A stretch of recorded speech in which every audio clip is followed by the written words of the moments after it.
Io. Sì, e per fare il io.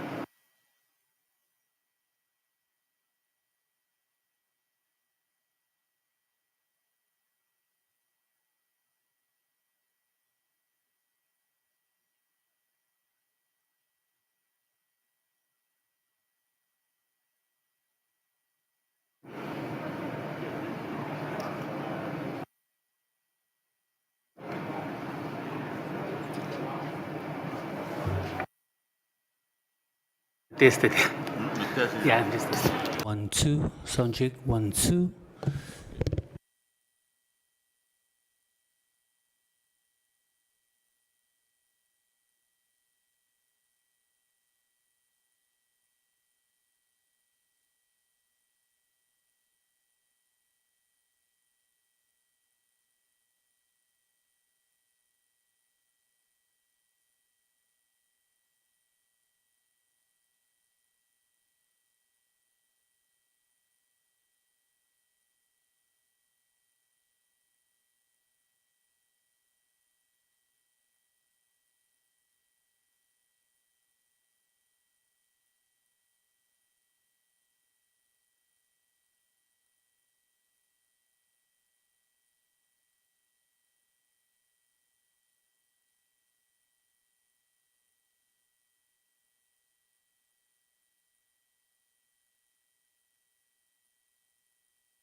Good afternoon, delegates. Please take your seats. We'll begin shortly. Thank you.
Good afternoon, ladies and gentlemen. Good afternoon, all delegates.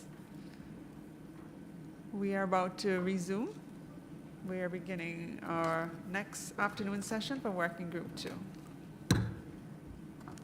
Welcome back.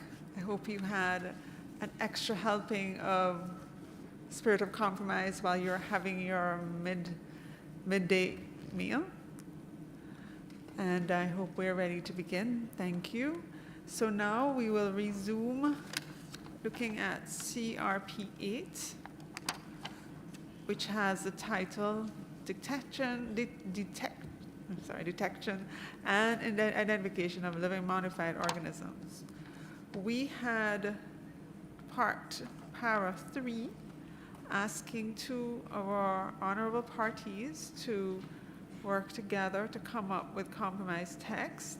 I will ask them if this has happened, if any both or either one of them could take the floor and let the working group know our status on this. I see the EU has requested the floor. EU, the floor is yours. Thank you very much, Madam Chair. As you invited us, we had a constructive talk with our colleagues from Brazil, and I think we have found ground for compromise for paragraph 3, so I will now read the text we suggest. So paragraph 3 would read, invites parties and relevant organizations to submit information on their experience with new detection techniques, detecting newly developed and unauthorized living modified organisms, and developing reference materials and so on. So I can repeat if necessary. Yes.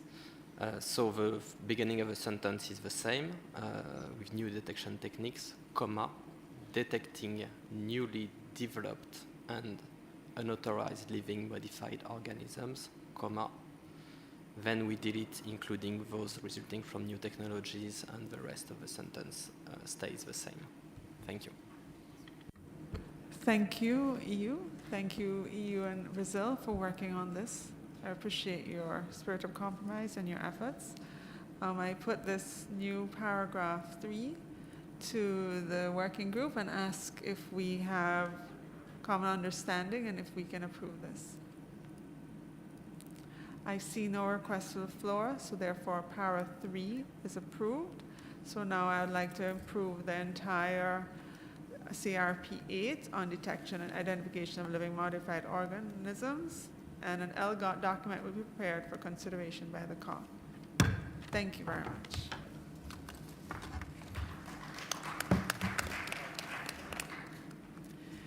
We will now look at CRP 4 on the Nagoya Protocol item 8, monitoring and reporting. The monitoring and reporting. We're looking at the Nagoya Protocol on monitoring and reporting. Thank you. So this is agenda item 10. Apologies for that mistake just now. Agenda item 10, and this is CRP 1. CRP 1.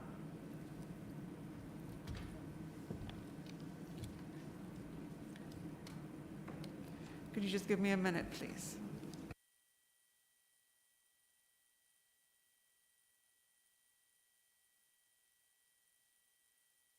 Thank you for your patience. So we have this draft decision before us, and it reflects the proposals received by the parties when the items were considered in Working Group 2. From your interventions, I heard that there were general agreement to maintain the synchronized reporting cycle with the convention. This is reflected in paragraphs 1 and 5C. Further, the Secretariat has taken note of comments made on the French translation of the draft decision. Finally, as per usual practice, paragraph 10 of the draft decision, which related to guidance to the Global Environmental Facility, has been moved to the part of the draft decision on financial mechanism, item 7 of COPMA, such that all guidance can be consolidated and transmitted to the COP. So we will move on para by para. Starting at the very beginning. The first preamble paragraph, which speaks to the conference of the parties. I see no request for the floor. That first part is approved. Second preamble paragraph, recalling decision. I see no request for the floor. That is approved. Noting the desirability. I see no request for the floor. That is approved. Looking at the first paragraph, paragraph 1, welcomes decision. I see no request for the floor. Paragraph 1 is approved. Paragraph 2, takes note. I see no request for the floor. Paragraph 2 is approved. Paragraph 3, adopts the guidelines. I see no request for the floor. Paragraph 3 is approved. Paragraph 4, requests the executive secretary. I see no request for the floor. Paragraph 4 is approved. Paragraph 5, the preambulatory bit, looking at request parties. I see no request for the floor. The preambulatory bit is approved. 5A, in an official language. I see no request for the floor. 5A is approved. 5B, through the access and benefit sharing. I see no request for the floor. Paragraph 5B is approved. Paragraph C, at the same time. I see no request for the floor. Para 5C is approved. Para 6, request the executive secretary. I see a request for the floor. Togo. Togo, you have the floor. Okay, merci, Madame. Thank you, Chair. I just have a question to better understand the language here. We understand that the online submission is through the clearinghouse platform. But the second idea, which relates to those who cannot upload their reports directly, then I would propose some language.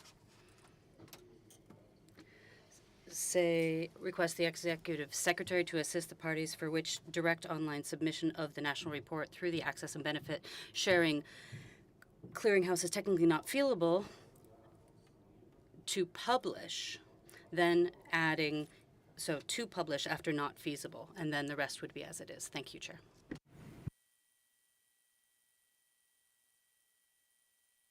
Thank you, Togo. With this amendment to paragraph 6, can we approve this paragraph? I see no request for the floor for the amended paragraph 6.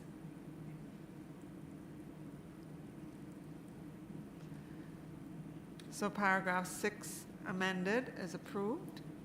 Thank you. We move on to paragraph 7. Also requests.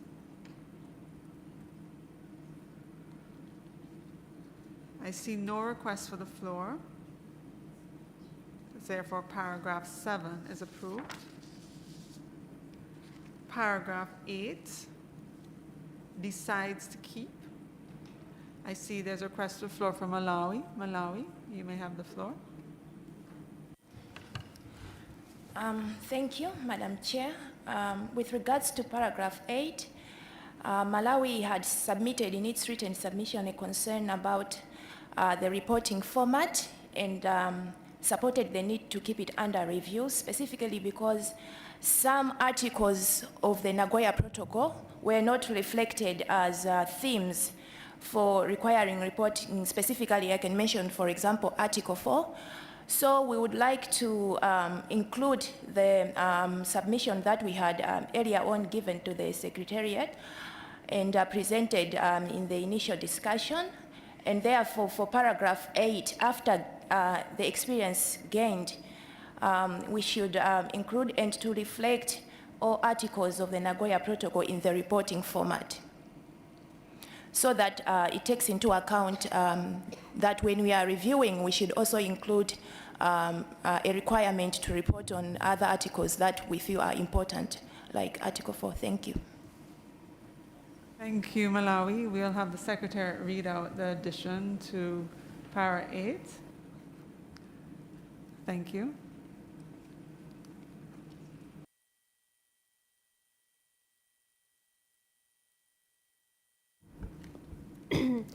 The revised paragraph 8 would read, decides to keep the format of the national report under review, comma, based on feedback received from parties and the experience gained.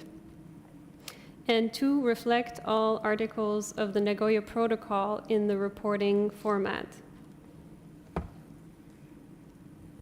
Malawi, does that capture your request? Yes, I see you asked for the floor. Yes, go ahead, please. Yeah, it does. Thank you. Thank you, Malawi. So we have this revised 8 before us. Can I see if there is agreement? I see the EU. EU, you have the floor. Thank you, Madam Chair. It's not that we have objection, it's just to understand a little bit better what is the rationale for the request and the specific reference to Article 4, just because we think that the format is quite comprehensive of the already of the provisions on which we need to report.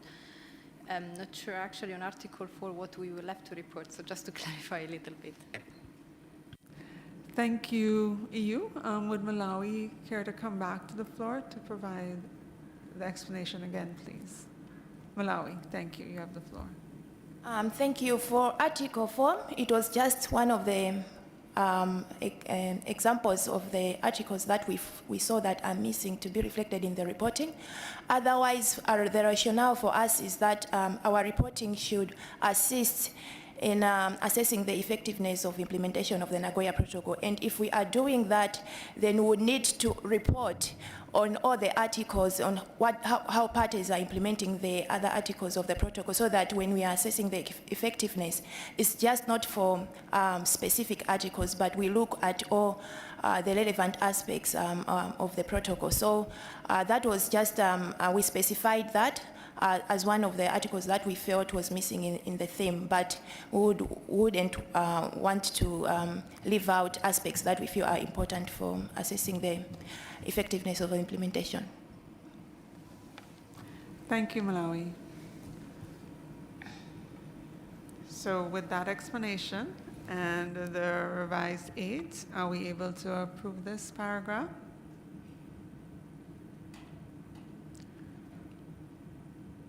I see no request for the floor.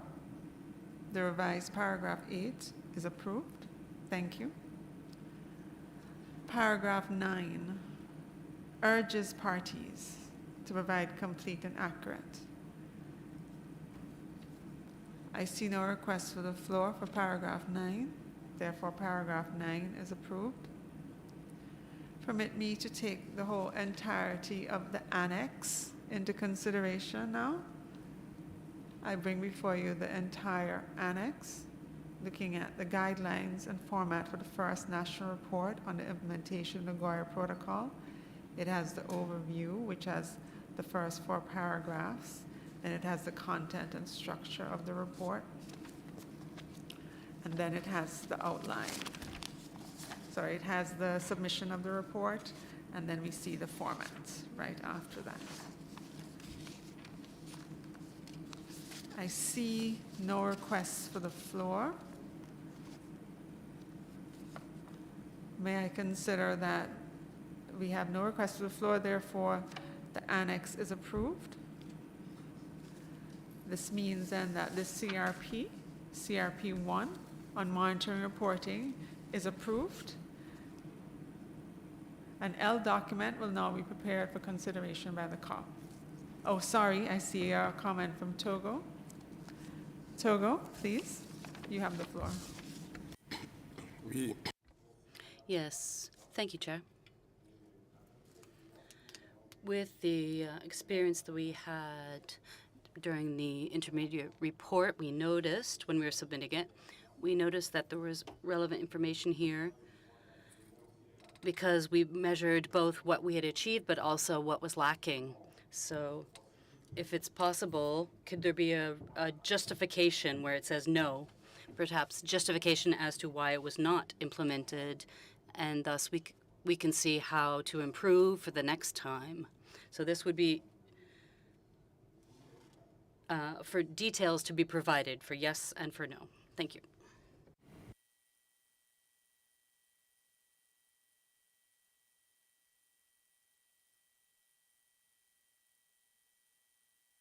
I will ask the Secretary to provide some clarity on that, please. And then after the Secretary, we'll ask Malawi. Okay, thank you. Thank you, Chair. Perhaps if the request was made on a specific question, but there is a voluntary text field after the yes or no question where parties can provide more information on their response, and I feel that would be the appropriate place to share information on lessons learned or challenges. Thank you, Secretariat. So we'll hear from Malawi, and then we'll go back to Togo to see if that explanation is satisfactory. Malawi? Thank you. I'm sorry, because it was moving too fast. Based on our initial submission that we made, we would want to have in the annex a section referring to parties reporting in terms of Article 4. So that would form part of the areas that parties would have to report to. So I don't know if I can make that submission.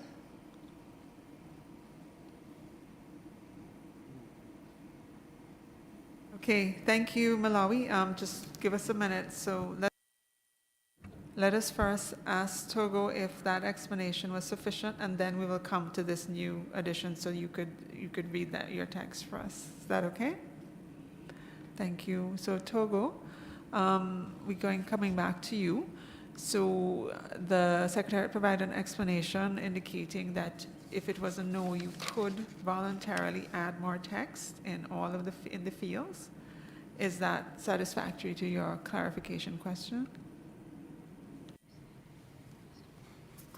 Oui, merci. Yes, thank you, Chair. The idea is whether it is yes or no, then there should be explanations provided, and thus the experience of one country could perhaps help another country who is lagging behind, and the focus here should be on both the difficulties and the best practices, especially if these best practices could help those countries that are having difficulties in implementing or achieving some of the goals. Thank you.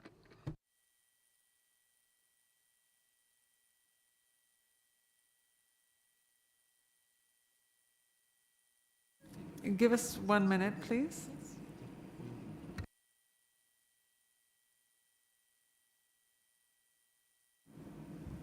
I'll ask the Secretary to give an explanation again, please. Oui, je vais fournir l'explication. I'll provide an explanation in French, if I may. So, looking at the French version, the report format, it's called Explain Your Answer. And it can be applied depending on the question chosen or selected. I hope that's clear.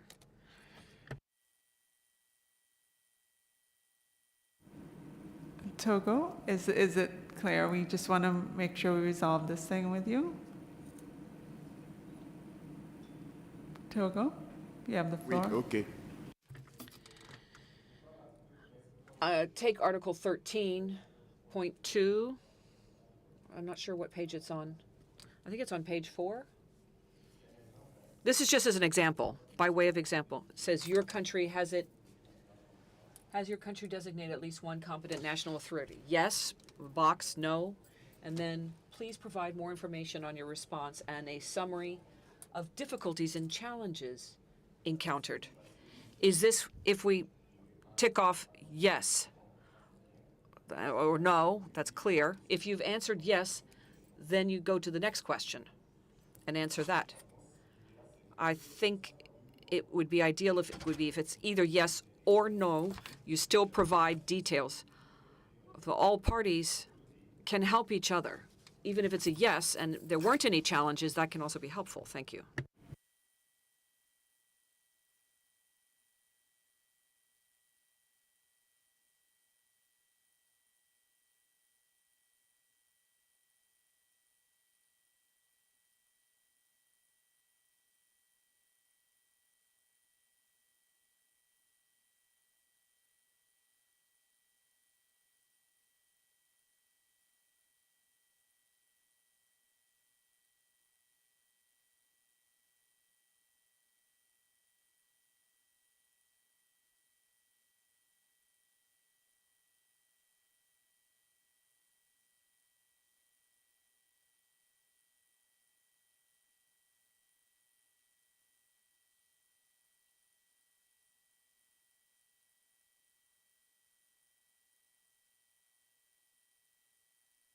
So thank you. I'll have the secretary just give you so an option would be maybe just to have, please, where is it? Please explain your response.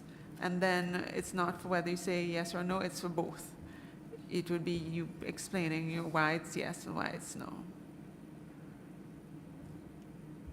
Yes? Okay, thank you. I see. Okay, so is Republic of Korea, is it on this matter you want to speak on? And then when we have resolved this, we will move to Malawi's intervention. So Republic of Korea, please. Yes, thank you, Madam Chair. I just would like to share the information why we have this column about the explain in the Compliance Committee. The Compliance Committee of our protocol examined this format and to reflect the Togo's concerns, and that's why we have this explain your response, the phrase. Thank you, Madam Chair.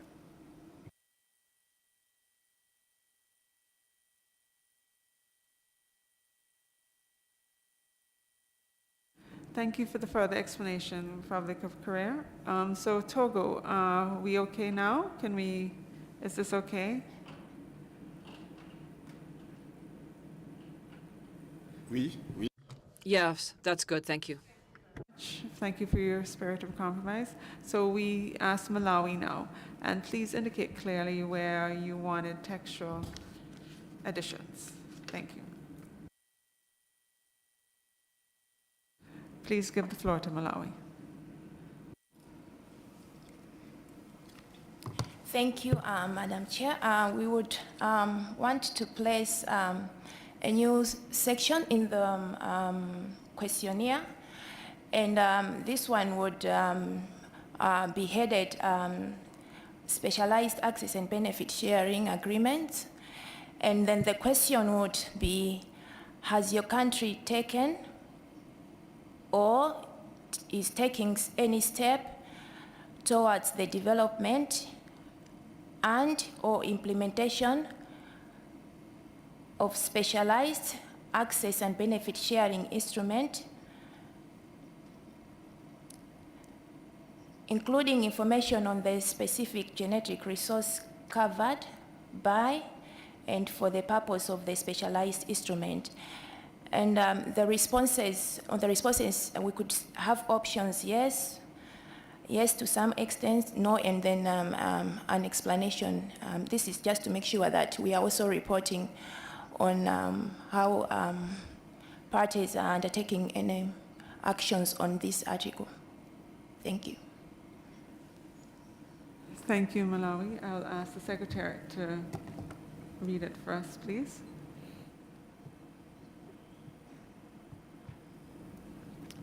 So under a heading on specialized access and benefit sharing instruments, The question would read, has your country taken any steps or is taking any step towards the development and or implementation of specialized international ABS instruments, including information on the specific genetic resource covered by and the purpose of the specialized instrument?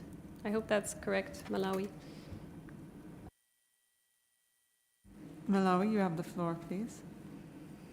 Yes, that is correct.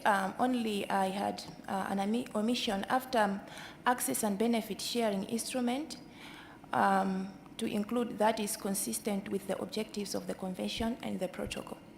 So, and then including information on the specific genetic resource covered. So just to include that, I had omitted it in my first submission. So I'm asking the parties now. Thank you, Malawi. What do they think about this addition to the questionnaire? I see the EU has asked for the floor. EU, the floor is yours. Thank you, Madam Chair, and thanks to the distinguished delegate from Malawi for clarifying the rationale behind their request also and for this proposal. I think I'm afraid we will need a little bit more of time to reflect upon this one because to be honest, we do not really see the need for this. We understand the obligations under the Nagoya Protocol, especially Article 29 on reporting, on the measures to implement the Nagoya Protocol and on it's an obligation referring to the implementation of the Nagoya Protocol. We are not sure that there is any obligation in the protocol to report on the implementation of other specialized instruments and how we implement them. So I think for now we will have, unfortunately, we cannot support this addition. We will need a little bit more of time to consult also internally on this new element. Thank you. Thank you, EU. We have Egypt. Egypt, you have the floor. Thank you, Madam Chair. It's just to say that we support the views expressed by Malawi and their addition and also by Togo. For us, the reporting is not just meant to assess the implementation of the protocol at the national level, but also assessment and review of the effectiveness of the protocol.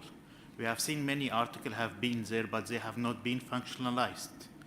And maybe extending the report to cover all the articles of the protocol would give us a view on how to improve that. Maybe we need to recheck those articles again. Thank you, Madam Chair. Thank you, Egypt. Give me a moment to consult. Thank you.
Let us hear from Japan and then followed by Argentina. Japan.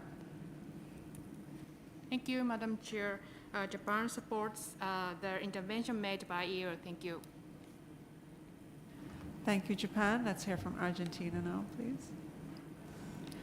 Thank you, Madam Chair. And I'm afraid we have to reserve on this one because we are in line with the EU about the requirements of this section.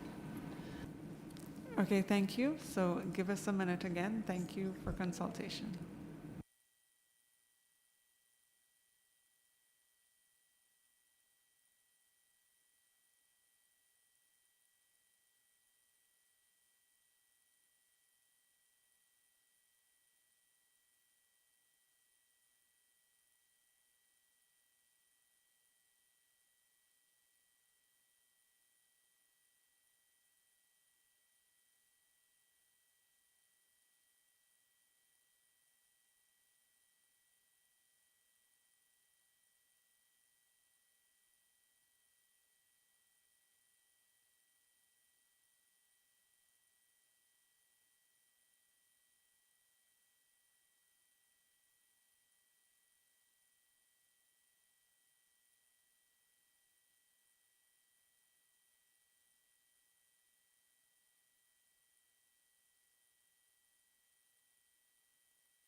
Thank you for your patience. We are looking at possible ways to move forward with this. Oh, I see the UK would like to take the floor before I speak. Go ahead, UK. Thank you, Madam Chair. Just to add our view, we also find it tricky to understand the need for this additional reporting requirement and therefore align with the EU as well. Thank you very much, Madam Chair. Thank you, UK. So what we have to propose to you is this. Looking at the section part 15, optional additional information. What if we put this reference here to Article 4 here, where it's voluntary that you can provide this information? We can provide some sort of wording for that. The Secretariat could look at the wording of how that would be. I don't know if you're able to, what that wording would be. And I don't know how parties would feel about this, so it would be in part 15, optional additional information. And we could come up with some wording of what that would look like. Could you just give us a minute while we get that wording together?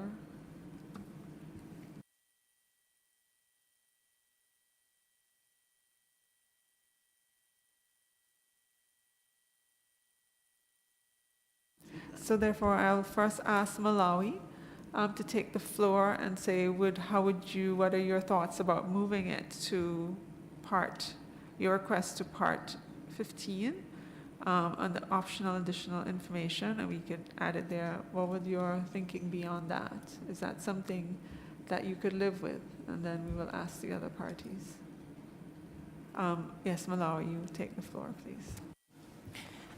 Thank you, Madam Chair, and thanks for the proposed alternative placing of the question. Just a surprise, because this is one of the articles of the Nagoya Protocol, and we are reporting on so many other articles there. And to put it under optional or addition then assumes that it's not an important article, I don't know. But we felt that having it as a separate section there, if parties are not implementing or are not undertaking any measures, then the answer will be no, just like the other articles. But it will help us to assess what is happening in terms of this article. So maybe just to understand the rationale behind having it as an optional.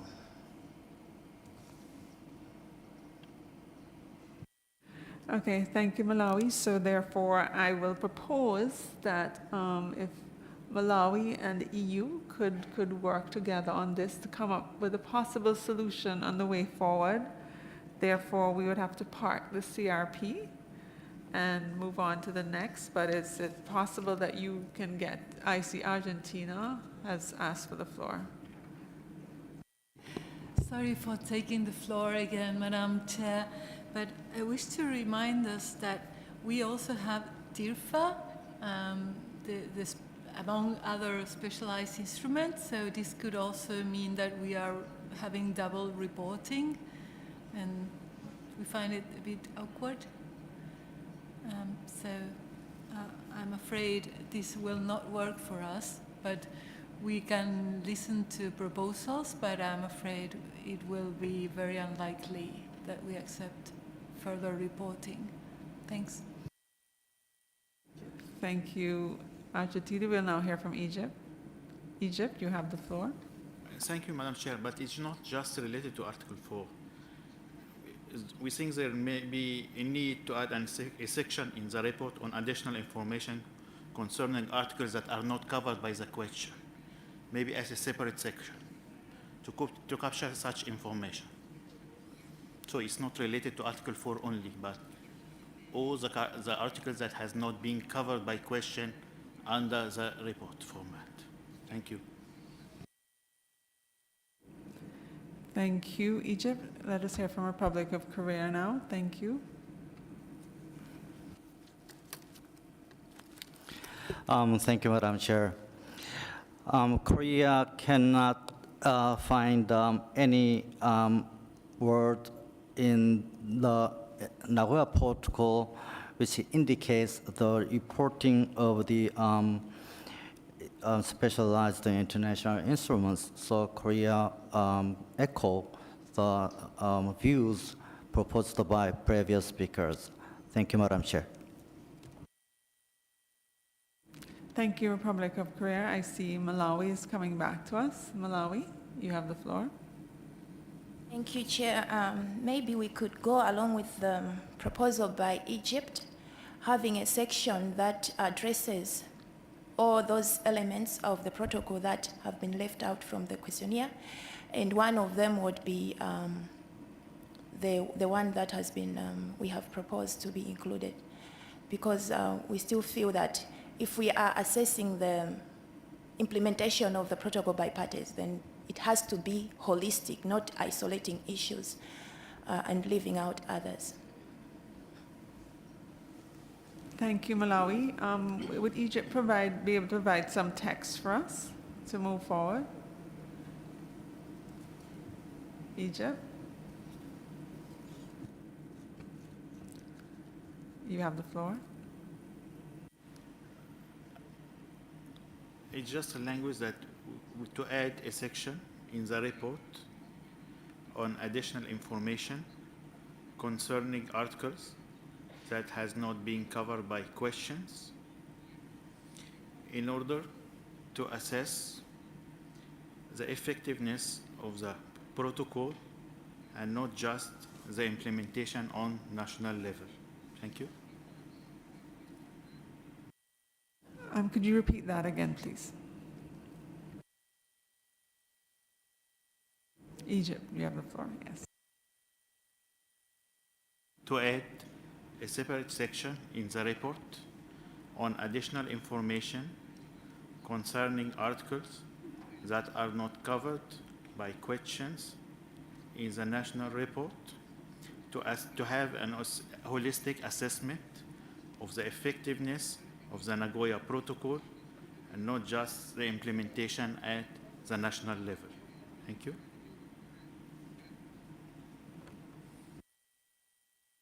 Thank you, and I see Argentina. Yes, you have the floor. Sorry, Madam Chair, to make things more difficult, but I'm afraid this new section proposed by Egypt is way more unacceptable than the other ones. So how is a party or a government to report on what's happening beyond the national sphere? We can only report on the actions that we implement. So this is really getting very complicated. Thanks. Thank you, Argentina. I see Republic of Korea. Thank you, Madam Chair. Korea supports the views made by Argentina. And in addition to that, we are not finished with the negotiation of the specialized international instruments agenda. So Korea would like to suggest park this paragraph until we have final negotiation for the specialized international instruments. Thank you, Madam Chair. Thank you. Let us hear from the UK now. The UK. Thank you, Madam Chair. I wonder whether we could come back to the suggestion by the Secretariat of having a voluntary section, which could request information from parties related to any article that they had not felt had been covered, but on a voluntary basis. And in that way, we have the opportunity to share information that we think would be helpful for others in their implementation. But it's not a requirement, and if parties do not have information that they deem helpful or useful for others, then there's not an obligation to complete that section. I wonder if that might be a way forward. Thank you, Madam Chair. Thank you, UK. Let us hear from EU, followed by Malawi. Thank you, Madam Chair. And actually, we did have a very similar comment to the one just made by the colleague from the UK. We also think that probably there's a way to adjust this in the section on optional information, on additional information. But we're also very much in line with the comments raised by the distinguished delegate from Argentina, and we should definitely avoid double reporting. Thanks. Thank you. We'll now hear from Malawi. Malawi, thank you. Thank you, Madam Chair, and also just noting the proposals that have been put forward on the voluntary sections. And it's just a question on our part that maybe we'll be diluting the intention of the reporting if we just have to choose and pick what we feel is important, because the intention of the reporting is to assess the progress that has been made in implementation of the protocol, and that is the whole protocol. So I'm afraid that maybe we can would rather have it as a section as we had initially proposed, so that it's not a question of picking and choosing what we want to report, but to be able to assess the whole implementation of the protocol and not just aspects of it. Thanks. Thank you, Malawi. Can you give me a minute now, please? Thank you.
Okay, thank you for your patience. So we are proposing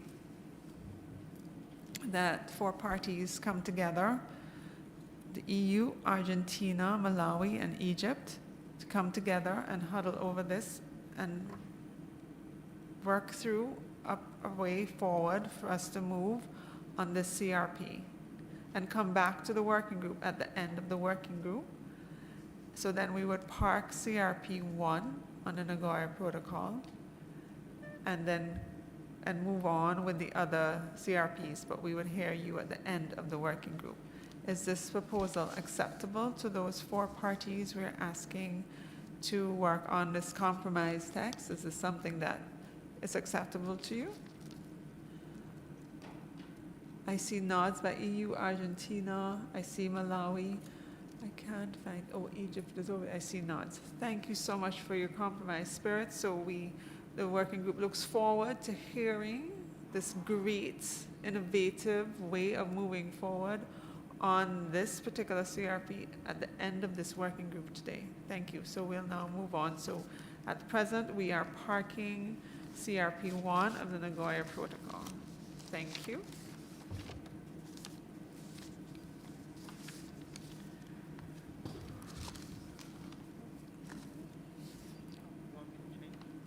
We will now move on to CRP3 on item NP9, Access and Benefit Sharing Clearinghouse.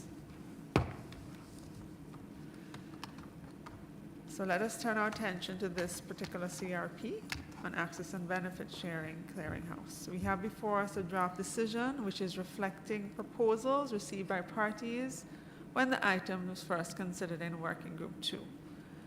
I'll go through this para by para. I see there is a question. Argentina, you have the floor. Terribly sorry again, but I'm afraid I don't have anyone free to replace me here, so I would very much gladly look at whatever comes out of the hurdle with the discussion with the EU and Malawi and Egypt, but I cannot leave the table until the end of this group. We are a very small delegation, unfortunately. Thank you, Argentina, for letting us know. Thank you. So we will begin the discussion on, the going through of CRP 3. And so we are starting at the preambular paragraph, which says the conference of the parties. I see no request for the floor for that area, so therefore the preambulatory paragraph is approved. Looking at paragraph 1, welcomes progress. I see no request for the floor. Paragraph 1 is approved. Paragraph 2, welcomes the efforts. I see no request for the floor for paragraph 2. Paragraph 2 is approved. Paragraph 3, recalls decision. I see no request for the floor for paragraph 3. Paragraph 3 is approved. Paragraph 4 also recalls. I see no request for the floor. Paragraph 4 is approved. Paragraph 5 further recalls. I see no request for the floor. Paragraph 5 is approved. Paragraph 6 invites parties. I see no request for the floor. Paragraph 6 is approved. Paragraph 7. I see no request for the floor for paragraph 7. Paragraph 7 is approved. Paragraph 8 also requests. I see no request for the floor. Paragraph 8 is approved. So therefore, I see Argentina has a request for the floor. Argentina, the floor is yours. Thank you, Madam Chair. And we noticed that there is one paragraph that's missing that was important for us, and it was one that was dealing with requesting the Secretariat to further explore ways to further improve access and benefit sharing clearinghouse, including by allowing more flexibility in the designation of national users, publication authorities, competent national authorities, among other issues. And we would like this paragraph to be reintroduced for consideration. Thank you. Thank you, Argentina. Give you a minute to consult. Thank you.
Thank you for your patience. So when we were looking at the submissions, we felt that the last part of the addition to 7, which we're exploring ways to accommodate national circumstances, we thought that that would cover those concerns. But Argentina, you're indicating that it does not, and you need more information. This is what you're indicating. Or is it possible, in the spirit of compromise, that you can consider that the end of para 7 accommodates what you had considered or proposed? Can you please give the floor to Argentina? Argentina, you have the floor. Thank you, Madam Chair, and in a spirit of compromise, we can accommodate with that reference. Thanks. I greatly appreciate your spirit of compromise. Thank you very much. So it appears then that CRP 3 is approved. Yes, so CRP 3 is approved. An L document will be prepared for consideration by the COP. Thank you very much. We will now move on to CRP 4 on item Nagoya Protocol 8, measures to assist in capacity building and capacity development. Just a minute, please.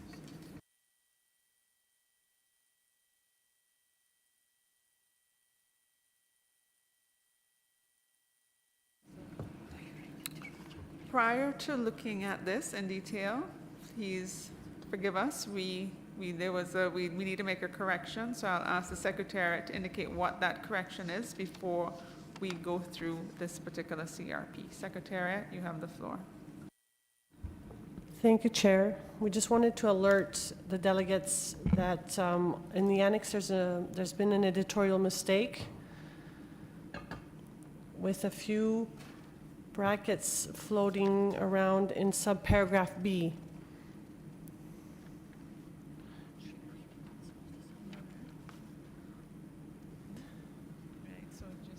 Should I read it out?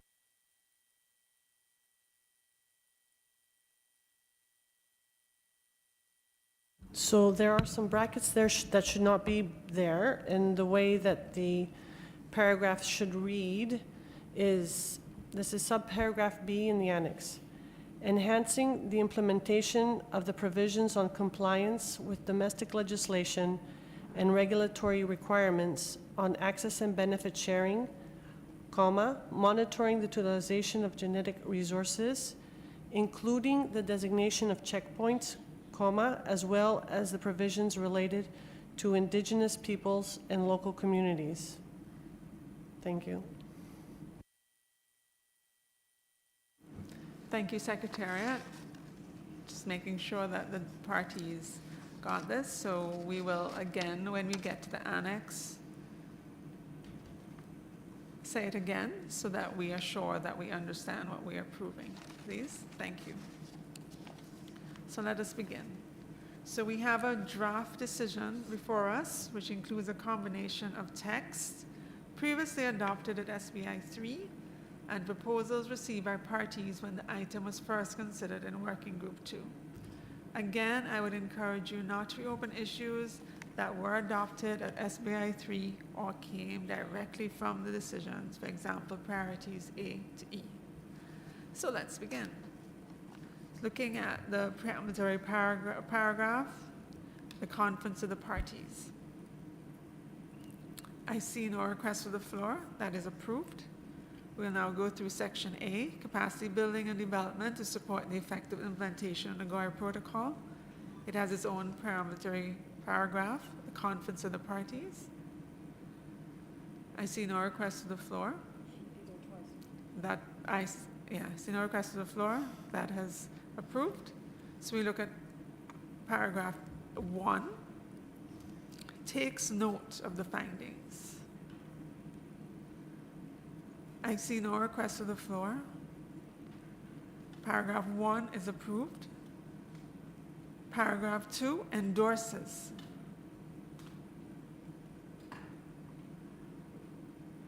I see no request to the floor.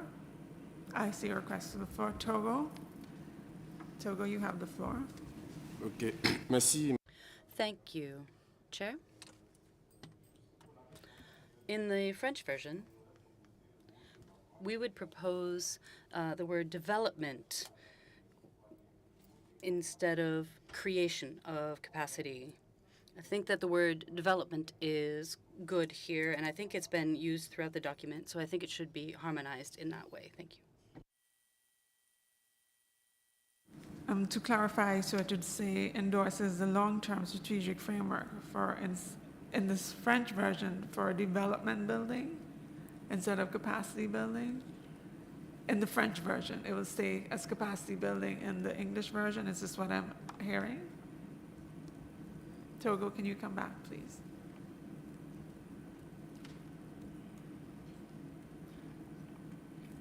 Please, Oui, yeah, please. oui, je n'ai pas connaissance de...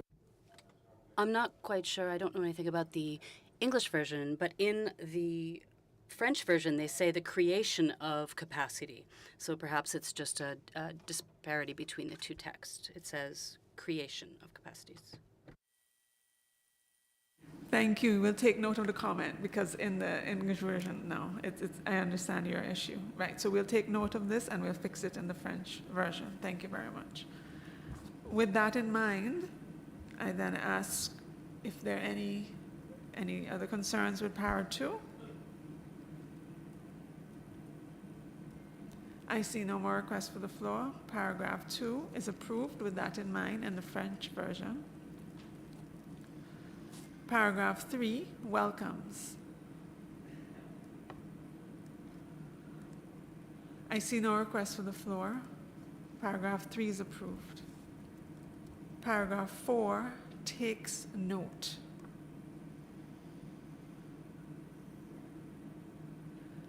I see no request for the floor. Paragraph 4 is approved. Paragraph 5 decides. I see no request for the floor. Paragraph 5 is approved. Paragraph 6 also decides. I see there's a request for the floor from the UK. UK, you have the floor. Thank you, Madam Chair. In paragraph 6, we would like to suggest the addition of subject to the availability of resources.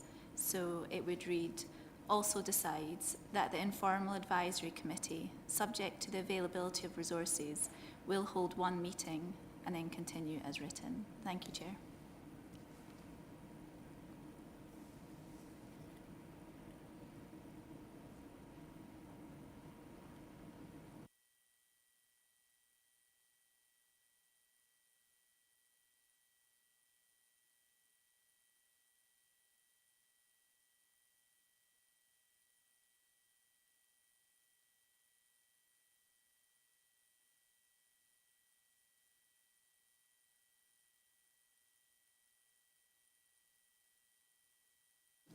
Thank you for that comment.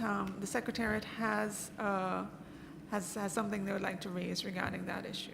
Secretariat, you have the floor. Thank you, Chair. I just wanted to mention that the Nagoya Protocol's core budget makes provisions for the Informal Advisory Committee meetings related to capacity building and to the ABS clearinghouse. So perhaps this is not needed.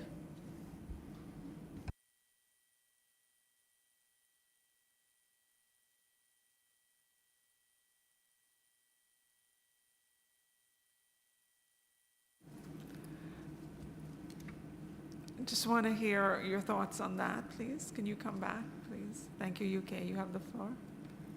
Thank you, Chair, and thank you to the Secretariat for that explanation. So just to be clear, those resources are already allocated for the meeting of the Informal Advisory Committee. And if that is the case, then we're fine without the addition. Thank you, Chair. Thank you, UK. So therefore, we'll move forward with approval of Para 6. Para 6. UK, you still wanted to speak? Sorry. Oh, sorry, okay, thank you. So para 6 is approved, thank you.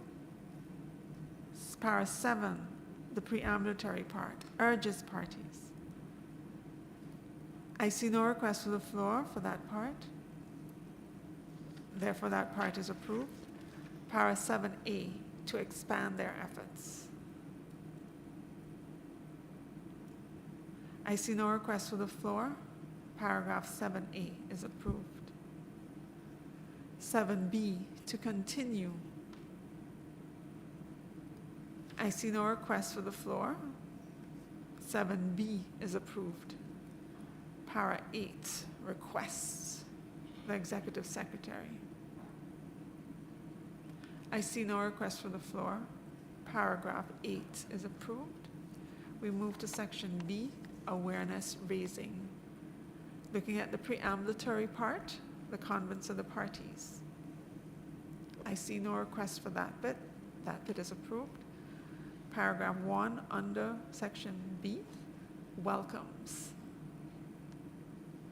I see no request for the floor. Paragraph 1 is approved. Paragraph 2 takes note. I see no request for the floor. Paragraph 2 is approved. Paragraph 3 welcomes.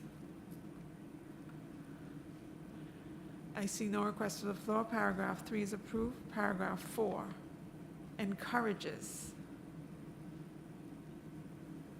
I see no request for the floor. Paragraph 4 is approved. Paragraph 5 requests.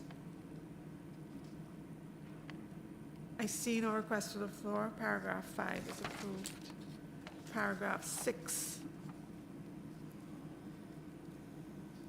I see no request for the floor. Paragraph 6 is approved. Now we will look at the annex, and we'll do it in the parts that it appears. So we look at the title. I see no request for the floor. The title is approved. We look at the preambulatory bit, specific priorities. I see no request for the floor. That is approved. A, developing access. I see no request for the floor. That is approved. Section B, little b, I'll have the secretary reread it so we know what we are approving because there are typographical errors. Secretary, you have the floor. Thank you, Chair. So it should read, enhancing the implementation of the provisions on compliance with domestic legislation and regulatory requirements on access and benefit sharing, comma, monitoring the utilization of genetic resources, including the designation of checkpoints, comma, as well as the provisions related to Indigenous peoples and local communities. Thank you, Chair. Thank you, Secretariat. So little b, read, to take into consideration the typographical errors and the floating brackets that are there. I see no request for the floor. That is approved. Little c, supporting the participation. I see no request for the floor. Little c is approved. Little d, raising awareness. I see no request for the floor. Raising aware that little d is approved. Little e, capacity building. I see no request for the floor. Little e is approved. Little f, strategic communication. I see no request for the floor. That is also approved. So therefore, CRP 4 with the amendments is approved. An L document we prepared for consideration by the COP. Oh, I see there's a question from Togo. Togo, you have the floor. Oui, merci. Thank you, Chair. I had a comment on the necessity to take into account the use of digital resource in raising awareness. This is something that needs to be included and better understood because this is an important element of raising awareness as it stands today and as it could be in the future. Thank you. Is there any text proposals, Togo? Do you have text proposals? Yes, you have the floor. Une proposition. Perhaps a paragraph or an additional paragraph. Thank you.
Thank you, Togo.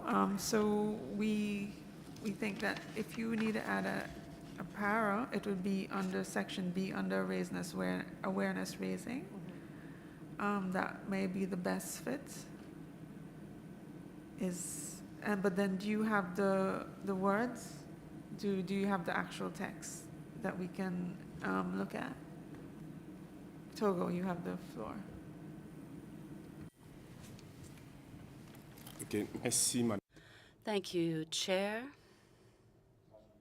We could add it in paragraph D or create a paragraph G in the annex. So raising awareness amongst the stakeholders on the challenges linked to the digital aspects of digital sequencing of genetic resources. Thank you, Togo. The issue is the annex is something that was done in the past. It was what the parties presented in the past. So it's what the priorities that was said from the parties in the past. So if you want to add something new, we are suggesting maybe put it in section B because that can take new things. The annex is a report. It's looking at the specific priorities that came from the past. That an assessment was done and the Nagoya Protocol reviewed, and this came from the past, what parties said. So we can't go back in the past and add new things there. So we're trying to find the best place for you, for your concern to be placed. And we think maybe B, but we would have to hear what the text would be. Is my explanation clear, or shall I try again? Can you ask for the floor again, please?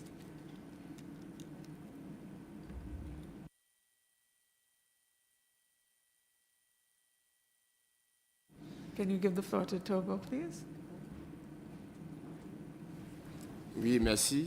Yes, thank you. That's very clear, Madam Chair, and we have taken note of this explanation. Thank you.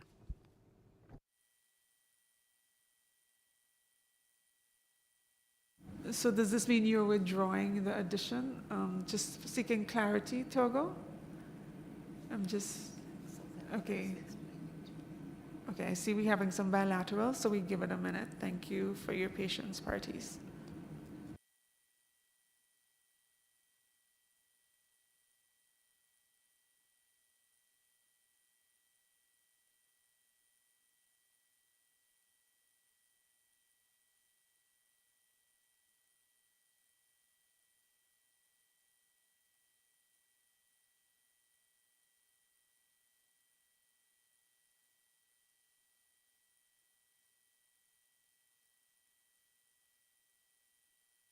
Togo, are you able to take the floor again? Yes. Ouais.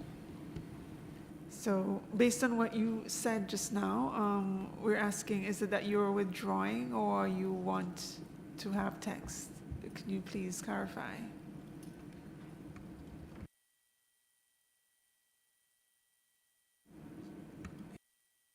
Oui, Madame la Yes, Chair. My comment was trying to focus on the digital sequencing as it is a major challenge for the future to come.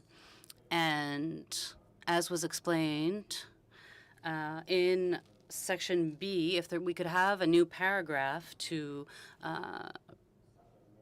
raise attention of this issue, this would be important so that parties will be able to be better aware of what elements need greater awareness raising. And I think that digital sequencing is an important aspect here. Okay, thank you. So, but now we're requesting the text. Do you have the text that we can look at? Togo, do you have the text? So the next stage would be then, okay, so we would want to consider the text that you are proposing. Do you have the text itself?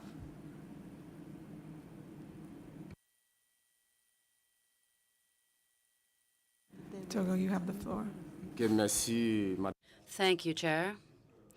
Well, I don't have language right off the bat, but I think the Secretariat can help, and I think then other stakeholders can also help us in creating this language. Thank you.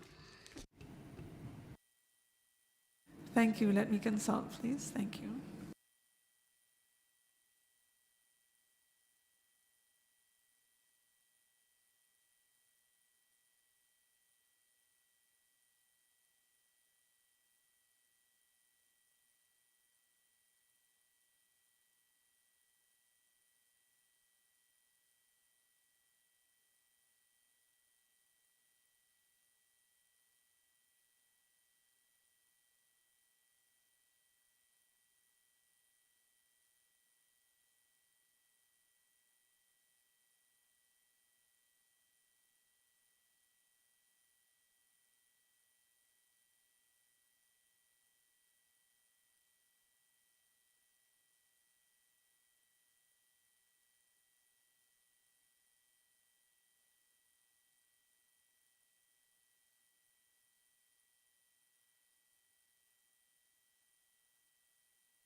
I will ask the Secretary to take the floor, please.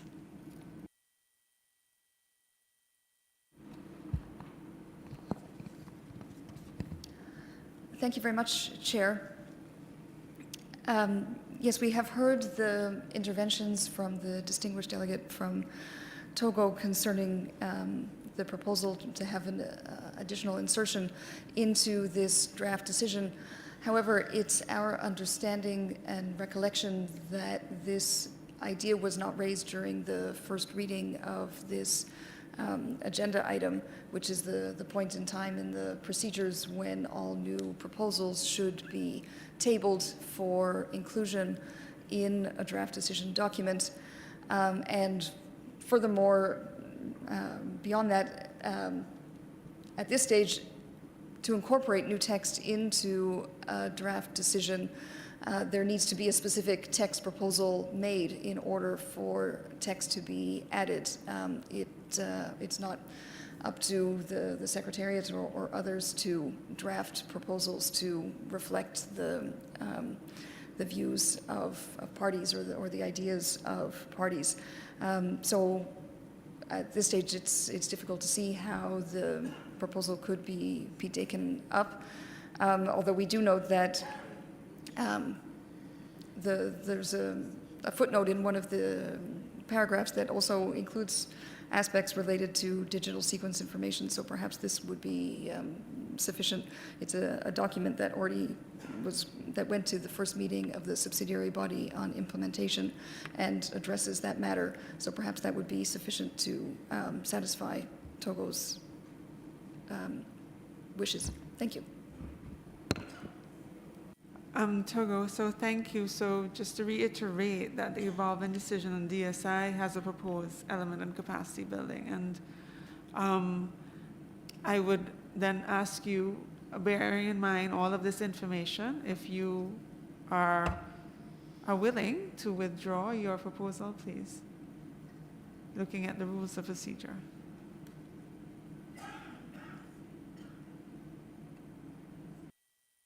Okay. Merci, Madame. Thank you, Chair. In a spirit of consensus, then I have withdrawn my proposal from the Secretariat. Thank you, Togo. I appreciate your spirit of compromise. It is greatly appreciated. I therefore bring the entirety of CRP 4 for its approval. I see no further requests for the floor. And so therefore CRP 4 is approved. An L document will be prepared for consideration by the COP. Thank you.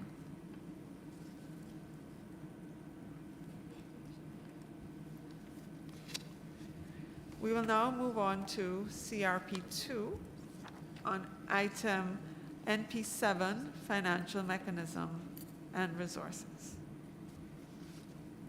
We have before us a draft decision which is reflecting proposals received by parties when the item was first considered in Working Group 2. In the CRP, you may wish to note that para 6 bis has been transferred from the agenda item on monitoring reporting as it contains guidance to the financial mechanism. Further, you'll note that paragraph 1 of section B has been placed in brackets since it's dependent on further progress being made under the COP on the potential successor to the resource mobilization strategy. We will now go through this para by para.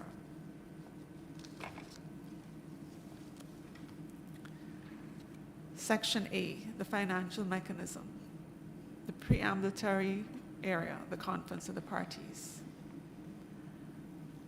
I see no request for the floor. That part is approved. Second preambulatory para, having considered. I see no request for the floor. That is approved. Para 1 welcomes the 8th replenishment. I see no request for the floor. Paragraph 1 is approved. Paragraph 2 also welcomes. I see no request for the floor. Paragraph 2 is approved. Paragraph 3, urge eligible parties. I see no request for the floor. Paragraph 3 is approved. Paragraph 4, encourages parties.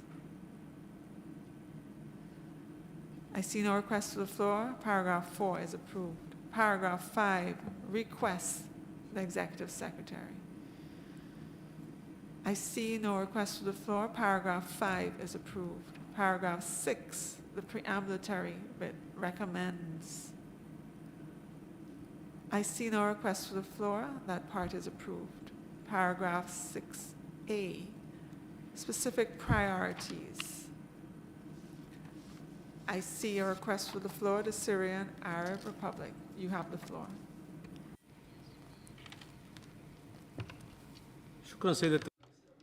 Thank you, Madam Chair. Madam Chair. For preparing this excellent document.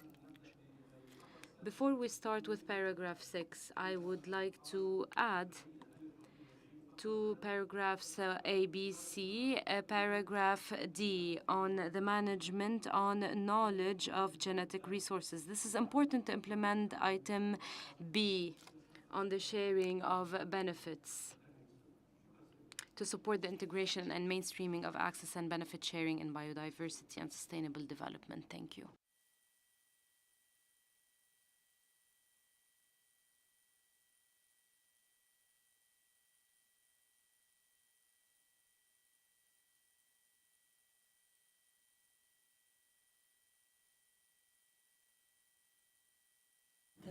Can you please repeat the text slowly, please? We did not get it in its entirety. Thank you. أن يكون البند So, D, to manage traditional knowledge on genetic resources and biodiversity because of their importance to implement item 6B. Thank you, Madam Chair.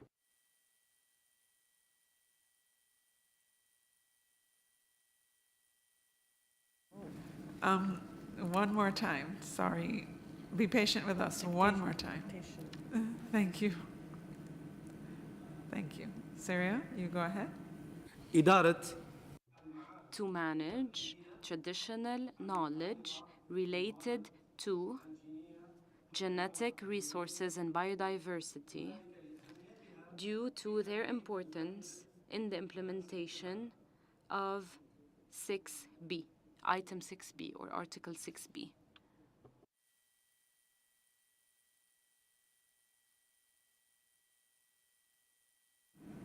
Thank you. So let's go to 6A. So let's go back to 6A. I believe we approved 6A. Just to make sure, yes, 6A is approved. We're looking at 6B, support integration. 6B is approved. We're looking at 6C, support the development. 6C is approved. So now we have a new 6D, and it would read to manage traditional knowledge related to genetic resources and biodiversity to their importance to the implementation of 6B. I'll read it again slowly. So D would look like, we would of course manage, we would have to look at make sure it starts right.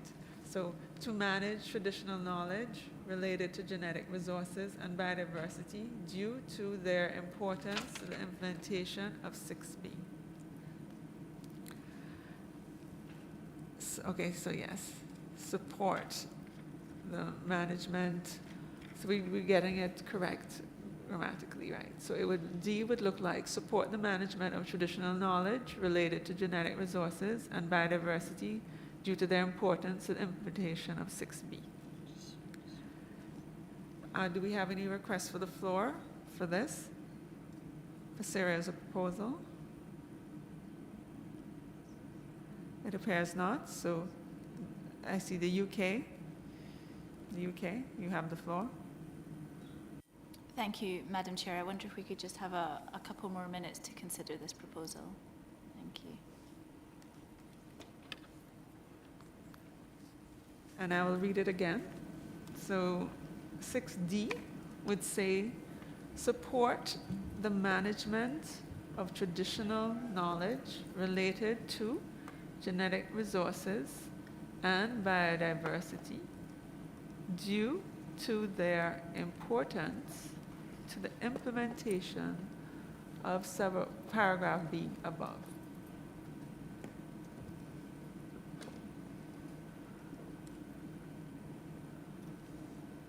I see the EU. EU, you have the floor. Thank you very much. We have a clarification question regarding this addition. Is it a reference to the paragraph B above or to Article 6 of the protocol? We didn't quite grasp to which it makes a reference. It's, as far as I understand, it's to 6B. says 6B above, so we will make that clear. So then, reading it again, support the management of traditional knowledge related to genetic resources and biodiversity due to their importance to the implementation of subparagraph 6B above.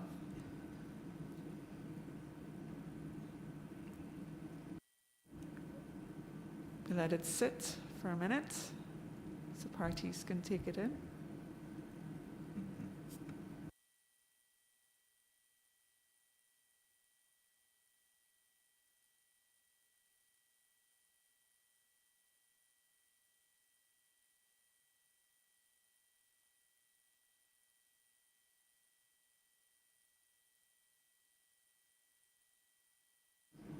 Thank you for your patience. So I'll bring it up now. So 6D. Any concerns? I see no requests for the floor. So then I see UK. UK, you have a request for the floor? Thank you, Chair, and sorry to take the floor again. We're just struggling a little bit to get our heads around this specific addition. A few elements of it. To support, so if we look at 6B, support the integration and mainstreaming of access and benefit sharing in biodiversity and sustainable development related policies and activities. Access and benefit sharing in the concept of the Nagoya Protocol covers genetic resources, the utilization of genetic resources, as well as traditional knowledge associated with those genetic resources. So we wonder if it's really necessary to go on to specify in 6D traditional knowledge individually. And if we were to take that path and include 6D, we would prefer to see traditional knowledge on genetic resources without the link to biodiversity. The Nagoya Protocol is traditional knowledge associated with genetic resources and does not cover biodiversity more broadly. So I think we're still struggling to see the direct link there with 6B. Thank you, Chair. Thank you, UK. Give me a moment to consult. Thank you.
So we have a proposal. Oh, I see we have two parties asking to speak. Republic of Korea, followed by the UK. Republic of Korea, you have the floor.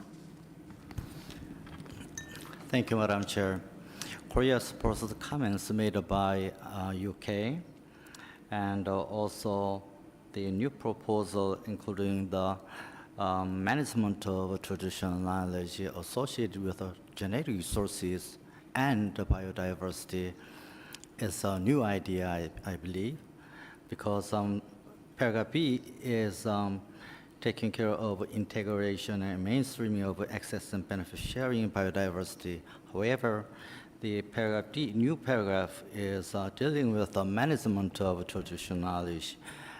Also, as well, associated with biodiversity is not covered within the, is not within the scope of Nagoya Protocol, the Nagoya Protocol and biodiversity, it's a convention of biological diversity. Thank you, Madam Chair. Thank you, Republic of Korea. Let's hear from United Kingdom now. Thank you. You have the floor. Thank you, Madam Chair. Now, I wonder if I've got a possible solution. So if we go back to paragraph 6B, and I might need to request the Executive Secretary with some support in the specific language, but it could read something like, support the integration and mainstreaming of access and benefit sharing on genetic resources and traditional knowledge associated with genetic resources in biodiversity and sustainable development related policies and activities. And I wonder whether that would address the concerns, so just being a little bit more specific within 6B, that it was supporting the integration of ABS in relation to genetic resources and also traditional knowledge. But perhaps the Secretariat can help a little bit with some of that formulation. Thank you, Chair.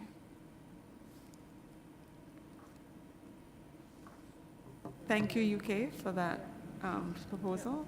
Give us a minute, please. I'll ask the Secretary to reread the new proposal for B, and then we will ask the parties in particular, the proponent of subparagraph D, how they feel about this. Thank you, Secretariat.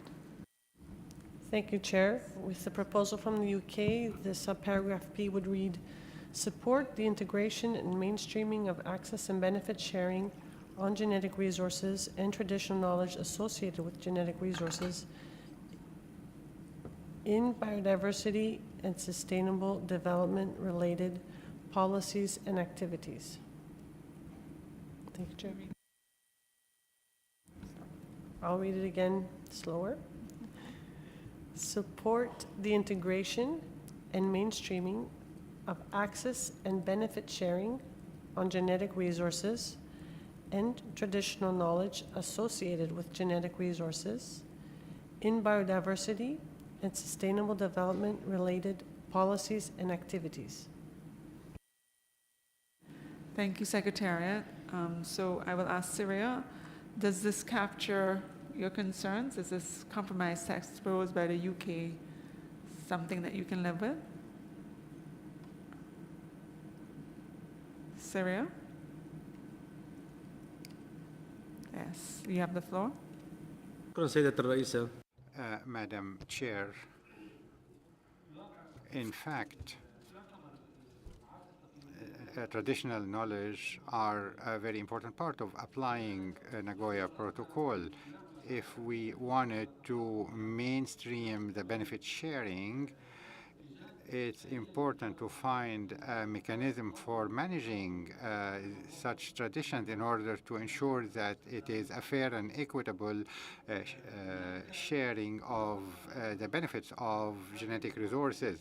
So if we join this with paragraph B, we can find a suitable paragraph for all parties, in which case there's going to be assurance that there is a management of traditional knowledge within paragraph B. Thank you, Madam Chair. To be clear, Siri, are you accepting the proposal? Or do you need to amend it? It wasn't clear. Can you please clarify? Can you come back? Thank you. Could it be possible for the Secretary to read it again, please?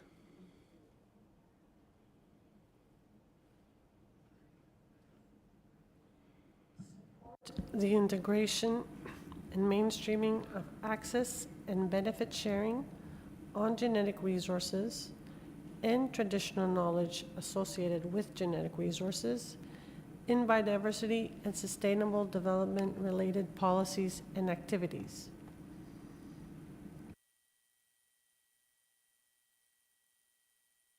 Syria, you can you back to the floor. Thank you. ممكن Yes, we can accept this. Yes, we can. Thank you, Madam Chair. For the spirit of compromise, I appreciate it greatly. So therefore, with the newly formulated B, I have no further requests. I see Côte d'Ivoire. Côte d'Ivoire. Yes, you have the floor. Merci, Thank you, Madam Chair. I agree with the proposal put forth by the UK, but I have another concern on paragraph 6. I see that there's no harmonization in the form. The first little A starts with priorities, and the second two paragraphs starts with verbs. We need to harmonize. When we read the beginning of 6, it says needs to take into account. The speaker is reading off the French, points out the interpreter. In English, it says recommends. There is a verb, says the interpreter. We can talk about supporting integration, support development, but when we start with a noun and then have verbs, it's I find it a bit tiring. But again, points out the interpreter, this is in French. The English is starting with verbs. Thank you for pointing that out to us, Côte d'Ivoire. I think it's a translation issue because in the English version, it starts with 6 starts with recommends. So we will have to look at the French version to make sure it's in line and it's harmonized. Will that be acceptable, Côte d'Ivoire?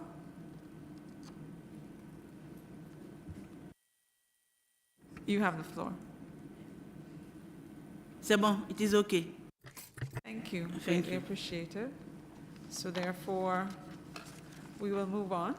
So it seems we have, so the newly reformulated 6B. I have no request for the floor, so that is approved. 6C, support the development. I see no request for the floor, so 6C is approved, so that 6 in its entirety is approved. Paragraph 7, encourages parties. I see the EU would like to take the floor. EU, followed by Switzerland. EU, you have the floor. Thank you, Madam Chair. On this paragraph, though we support the general idea, we have a small changes to submit. The protocols and then the convention in its final guidance to the GEF can make recommendations on what type of activities should be supported, but not on how the money should be provided. Hence, we would request the deletion of the part between two commas that goes including through set aside as appropriate. That doesn't change the priority given to the rest of the paragraph, but just doesn't interfere anymore with the, what the Council of the GEF can decide. Thank you.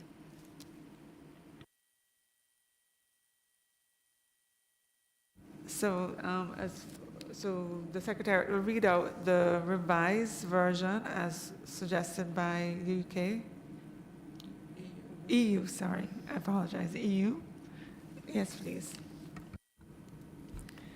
Encourages parties to cooperate at the global, regional, and sub-regional levels, and recommends to the Conference of the Parties to request the Global Environmental Facility to continue providing and enhancing support for joint projects, in order to maximize synergies and opportunities for cost-effective sharing of resources, information, experiences, and expertise.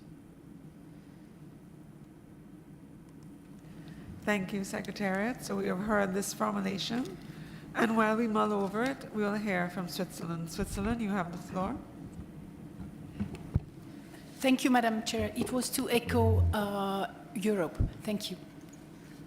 Okay, thank you. So we are considering 7, where we have deleted, including through set-asides as appropriate. I see no request for the floor for 7. I see Sudan. Sudan, you have the floor. شكرا السيد الرئيس. Thank you, Madam Chair. We would like for paragraph 7, according to the need, would like to add the international project for access and benefit sharing.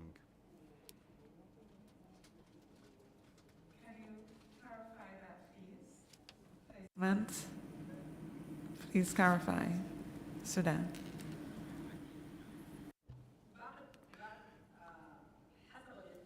After, according to the need, we add the international project for access and benefit sharing. Thank you.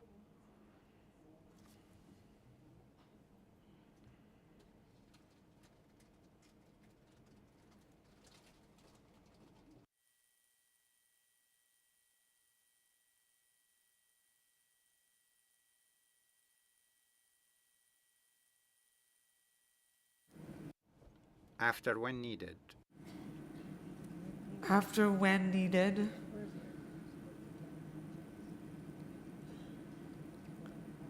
Just give me a minute, please, to consult.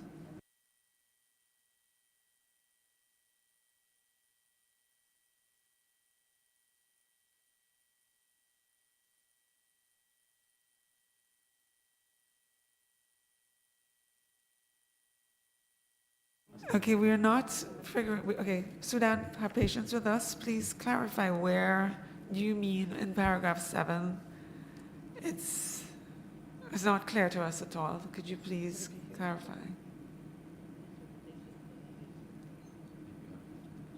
Sudan, you have the floor. نعم. توجد The paragraph talks about supporting the common projects. This is among the international common projects for building institutional and human capabilities, as well as legislative capabilities for Sudan to enable Sudan to implement the protocol.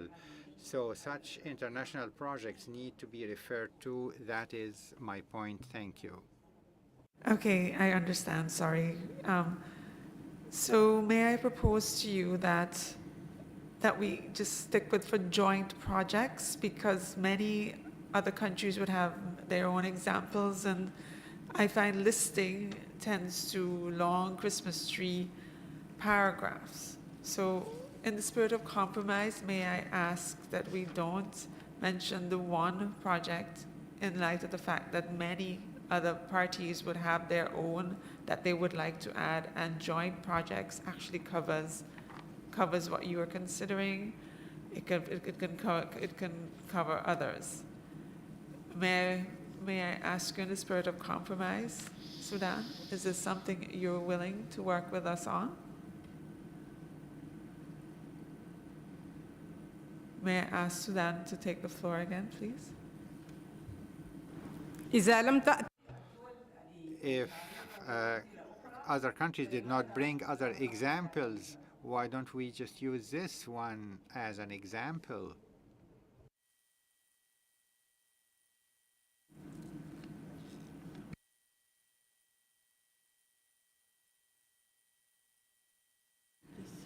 So let's see how parties feel about the addition of, after joint projects, add the reference to the international ABS project, I believe it was said.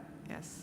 Let's get parties to give us their thoughts on that, please.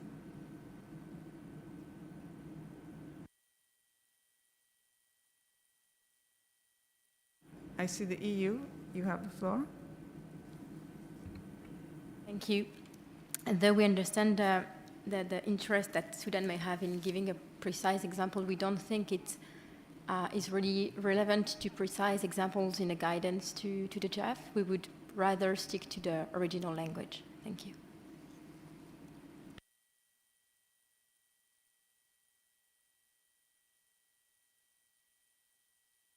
Thank you, EU. I will ask Sudan in the spirit of compromise to please consider withdrawing this, please.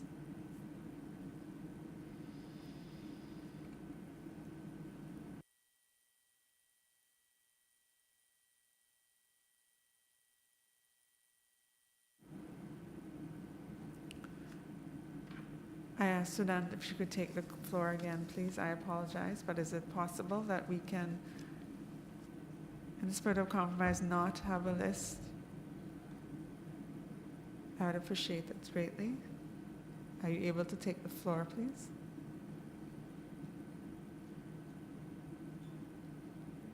Sudan, thank you. You have the floor.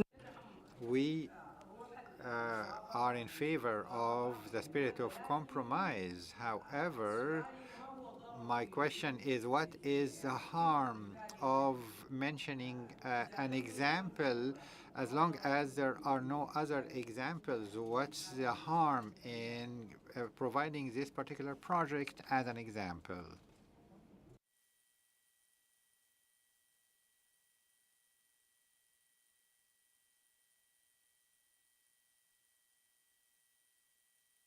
Would it be, okay, so we have a possible compromise for saying for joint projects, international or otherwise, so then that's inclusive of everybody's concerns? Is this something that we could have? Support for joint projects, comma, international or otherwise. And it would continue in order to maximize synergies, etc.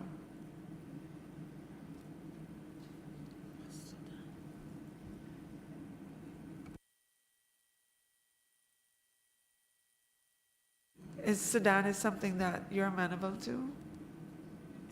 For support for joint projects, international and otherwise, or otherwise? Because then I will be inclusive of yours and other parties' examples, so making it something all of us could participate. I see Sudan has requested the floor. You have the floor, Sudan.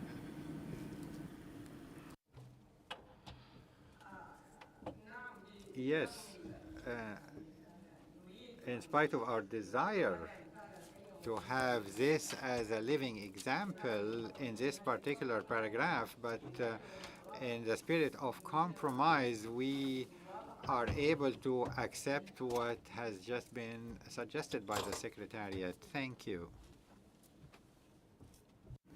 Thank you, Sudan. I appreciate greatly your spirit of compromise, so therefore the paragraph would read on the third line, providing and enhancing support for joint projects, international and otherwise, comma, in order to maximize synergies and opportunities, and it continues. Do we have support for the reformulation of 7, paragraph 7?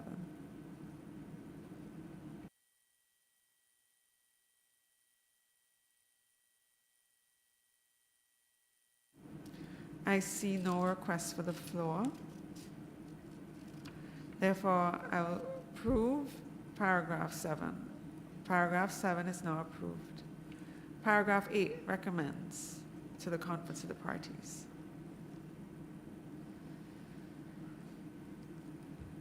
I see no request for the floor. Paragraph 8 is approved. Paragraph 9 invites parties. I do not see any requests to the floor, therefore paragraph 9 is approved. Paragraph 10 requests the Executive Secretary. I see no request for the floor. Paragraph 10. I see Switzerland. Switzerland, you have a proposal? Yes. Thank you, Madam Chair. We would prefer to replace request with invite. Actually, the GEF make funds available for the Cartagena and Nagoya Protocol under the focal area of biodiversity, and the Secretariat can use this money. And as a matter of fact, we would prefer to invite the Executive Secretariat than to request. Thank you. Thank you. Give me a minute to consult.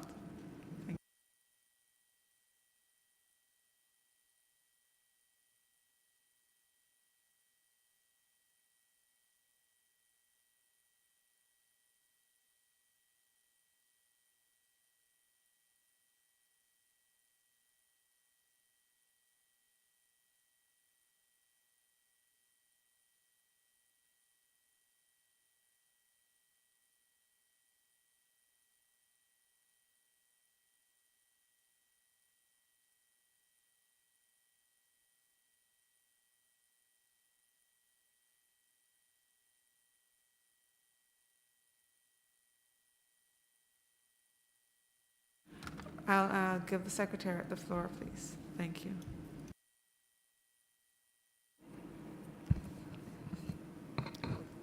Thank you, Chair.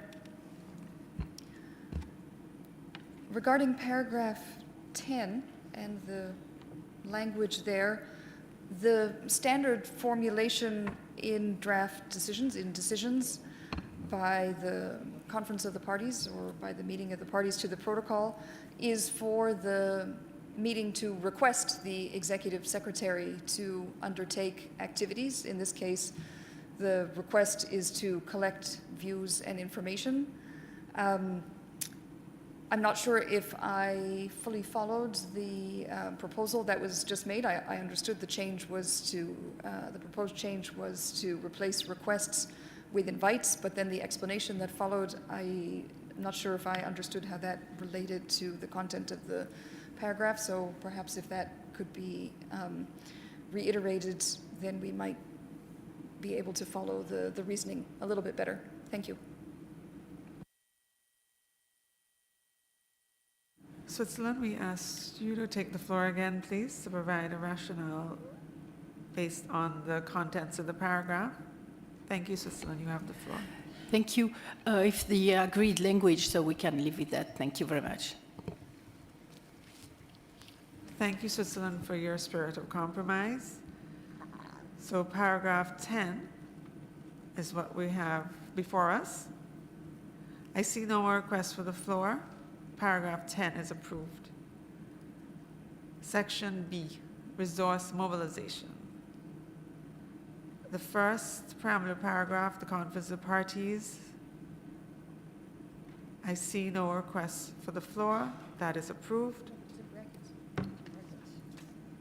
Recalling decision.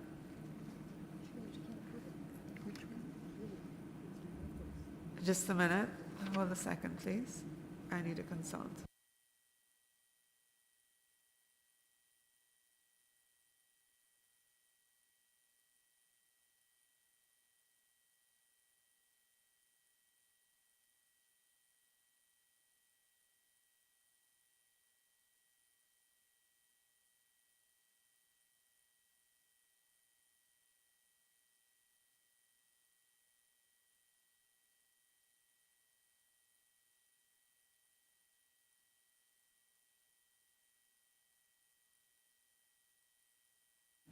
Thank you, sorry for that. Thank you for your patience. So we're looking at the second preambulatory paragraph under B, resource mobilization, recalling decision. I see no request for the floor. So that second preambulatory paragraph is approved. Paragraph 1, you notice is in brackets, as I said, indicated earlier, that this is dependent on the further progress being made under the COP under the potential success of the resource mobilization strategy, hence it being in brackets. So with the approval of the parties, if we can approve this in brackets, considering that explanation. Is this something we can accept?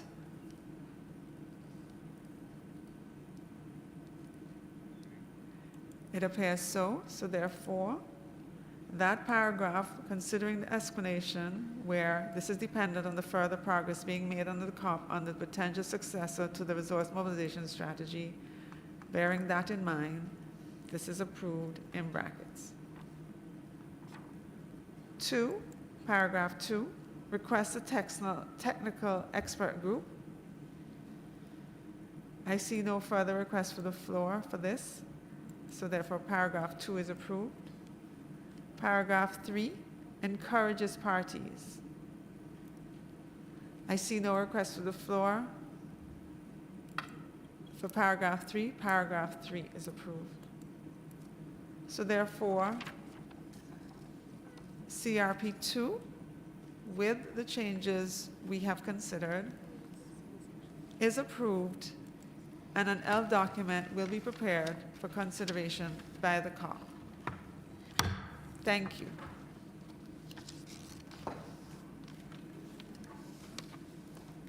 We will now look at CRP 5.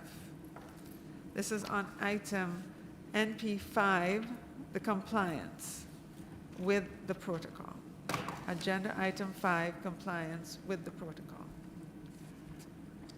So we have before us a draft decision, which is reflecting proposals received by parties when the item was first considered in Working Group 2.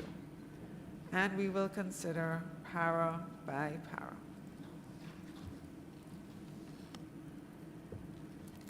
So the first, the preambulatory para starts the conference of the parties. I see no request for the floor. The preambulatory paragraph is approved. Paragraph 1, welcomes. I see no request for the floor. Paragraph 1 is approved. Paragraph 2, urges. I see no request for the floor. Paragraph 2 is approved. Paragraph 3 also urges.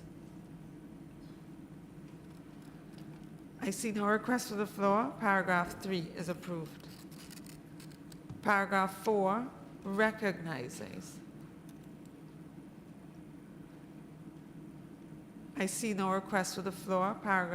I see requests from the EU. The EU?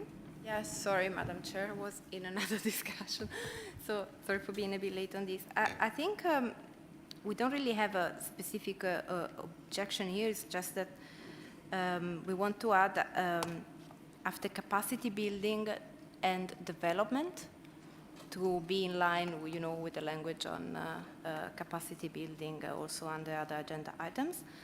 Then for these additions on technical and scientific cooperation, technology transfers, I mean, it's not that we are against the concept, it's just that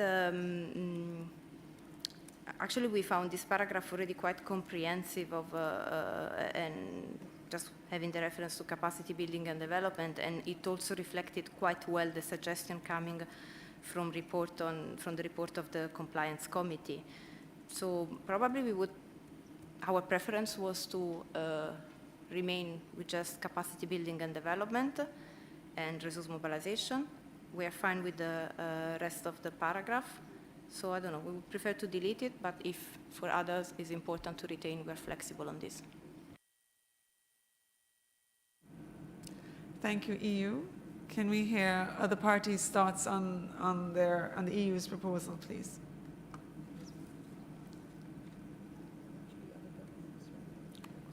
I see Argentina, followed by the UK. Argentina, you have the floor. Thank you, Madam Chair. Yes, this addition was proposed by our delegation. If the EU doesn't have anything major against it, we would like to maintain it if possible. Thank you very much, Madam Chair. Thank you, Argentina. We will hear from you, United Kingdom, followed by Uruguay. United Kingdom. Thank you very much, Madam Chair.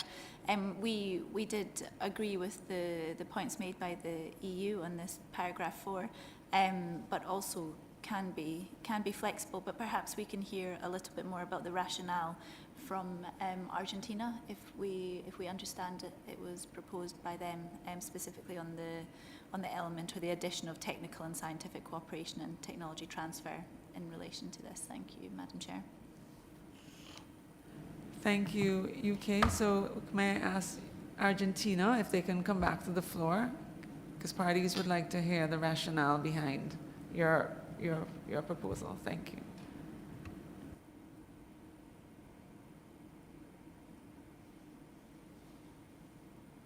Hello. Yeah. Thank you, Madam Chair. I don't have the exact details with me, but if this really provokes a major setback in the current flow we're having, we can, set this aside for the sake of advancing with this issue. Thank you, Argentina. Let us hear from Uruguay. Uruguay, you have the floor. Muchas gracias. Thank you very much. We, in this case, would like to support the stance put forth by the delegation of Argentina, and we'd appreciate it take into account not both the European Union delegation and the UK have shown so much flexibility and don't see any problem with maintaining the text, we're hoping that we could maintain it as is then. Thank you. Thank you, Uruguay. Let's hear from Namibia. Namibia? Thank you, Madam Chairperson. Namibia would like to put forward that we don't have a challenge in accepting the inclusion of capacity building and development, and then following the rest of the text, but we would like to support the position of Argentina and the rest, that we maintain the rest of the text as it is. Thank you. Thank you, Namibia. And we'll hear from Côte d'Ivoire. Merci, Madame la Présidente. Thank you, Madam Chair. Côte d'Ivoire also supports a reference to capacity of development or development capacity, but we'd also like to support Argentina's proposal. Thank you. Thank you. I see no more requests from the floor. So what I'm hearing is that parties may not mind us having it say recognize the need for further capacity building and development, technical and scientific cooperation, and continues as usual, as it is in this paragraph. Is this what I understand? Is what I understand to be correct? Yes. Okay. So I'm seeing great flexibility and compromise, and if we all can live with this, thank you very much for your spirit of compromise. So therefore, with the addition of and development and the comma, we can put forward the new formulation of paragraph 4 for approval. Therefore, paragraph 4 is approved. I see Tajikistan. You wish to say something. You have the floor. Thank you, Madam Chair. Sorry for taking the floor after that everything is being discussed so far, but at the end, I would like to add, like in particular in developing countries and countries with economy in transition. Thank you. Thank you, Tajikistan. So therefore, in addition to the first line with the and development, which we are more or less agreed on, we have a new proposal to add, in particular in developing countries and countries with economies in transition, if I understood correctly. What do parties, how do parties feel about this? Is that something that we can accept?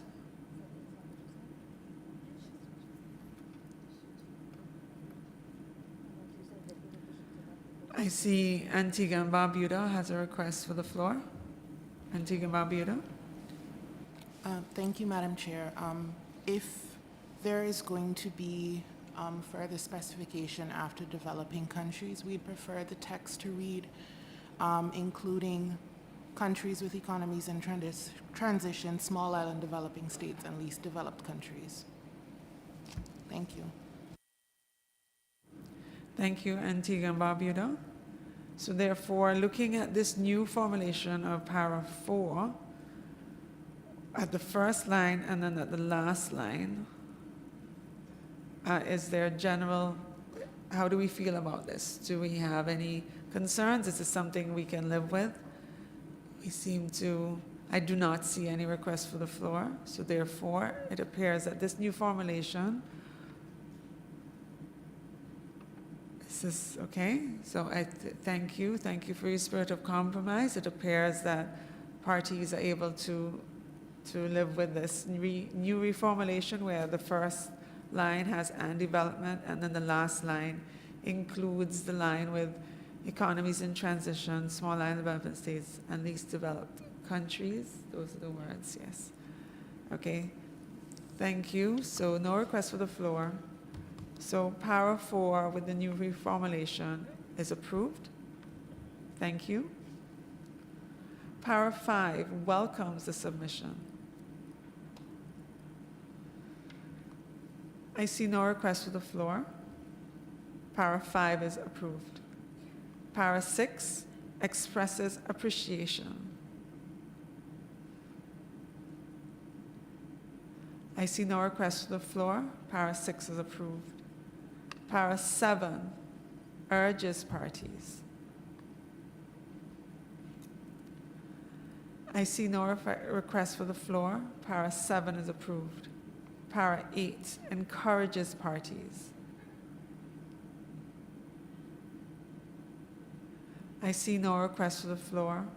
Para 8 is approved. Para 9 recalls. I see EU has a request. EU, the floor is yours. Thank you, Madam Chair. I think also here we don't really have an objection on the substance.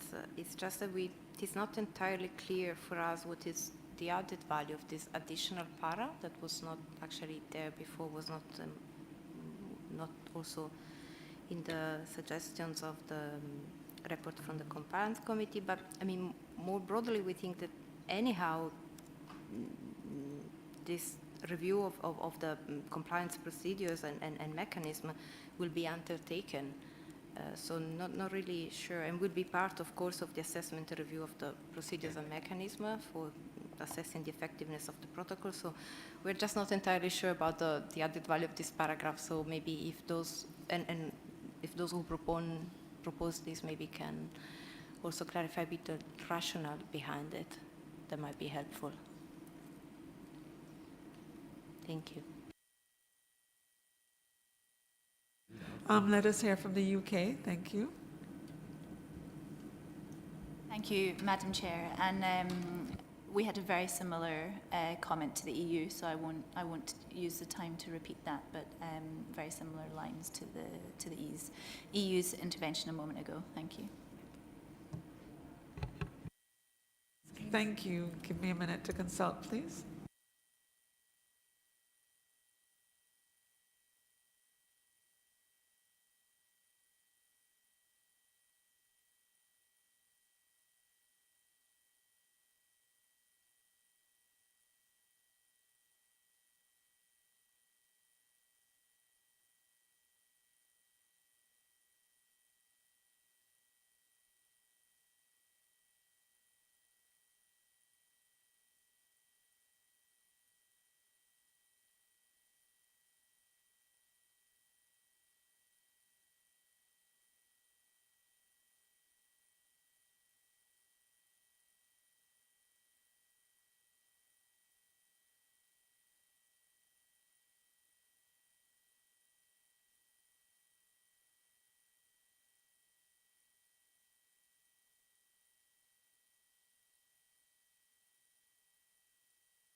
Thank you.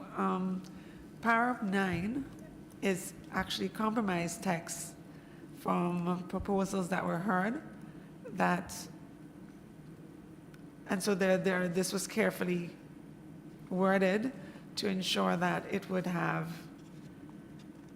least objections. So therefore, it is from a few parties, and they have asked. This was carefully worded text so that we make sure that we met their requirements without causing many objections from the parties in general.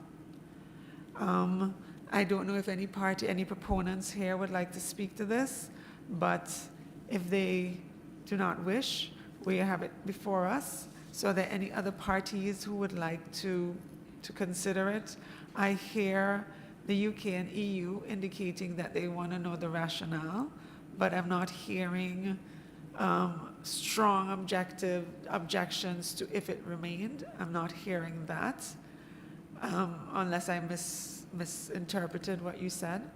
So let's hear from the parties what they think about Para 9 and how it was carefully worded to ensure the best outcome. Do we have any parties who would like to speak on this? I see the EU. EU? Thank you, Madam Chair. Just to say that it already has been quite a long and tough day for all of us, so we can probably be very flexible on these and accept the paragraph. So just maybe minor suggestions to streamline a little bit, and I would suggest to precisely remain in line with the language of section G that is quoted here.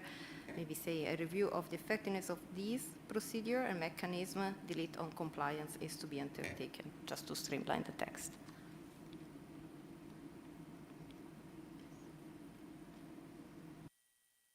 The Secretariat will read out what the proposal is, please. Thank you, Chair. So my understanding of the proposal is a very simple streamlining of the text. So it would read, recalls Section G of the Procedures and Mechanisms on Compliance, whereby a review of the effectiveness of these procedures and mechanisms is to be undertaken, and the text unchanged.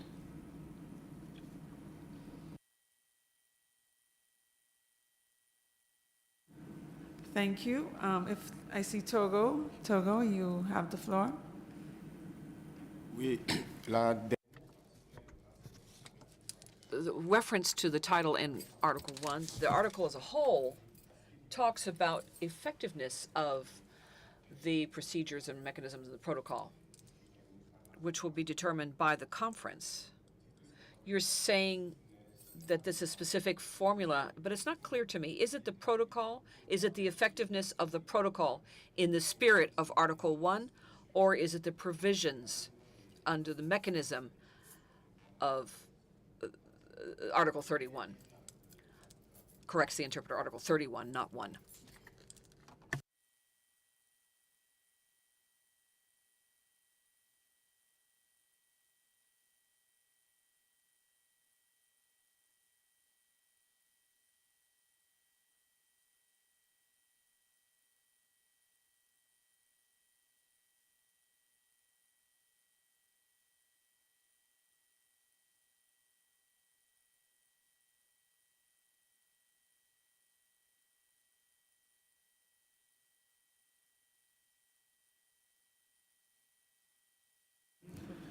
So therefore, thank you. Togo, is it in the spirit of compromise, can you accept paragraph 9 with the streamlined text? Is it something that you're open to? Togo? You have the floor. oui, tel que Yes, as it's currently worded, if that's the simplified version, because the link with Article 31 is not clear, because Article 31 talks about the effectiveness of the protocol as a whole. That's the part. So I understood, yes, you could still accept it, but, so thank you for your spirit of compromise. This is what I'm understanding, yes. Yes?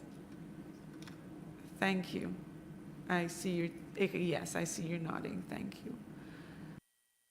So therefore I'm asking, oh, I see the UK. The UK, you have the floor, please. Thank you, Madam Chair, and thank you to all parties for their flexibility on this, and we indeed remain flexible too. But I just want to be clear that there are parties here who are proposing to keep this text, or whether everybody is just questioning it. I'm not sure, unless that was Togo's position, that we really have anybody speaking out to support and retain this text before we accept a new paragraph. Thank you. So I'll ask, is any party objecting to this paragraph remaining? Please indicate now. Object to the deletion? Objecting to it remaining?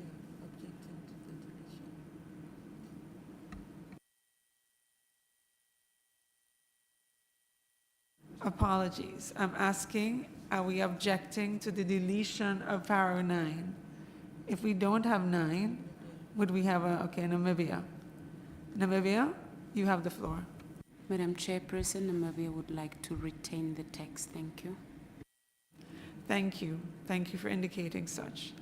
And I know in the spirit of compromise, it seems that prior to we should be able to keep 9 with the streamlined text. Am I understanding correctly? I see No requests for the floor.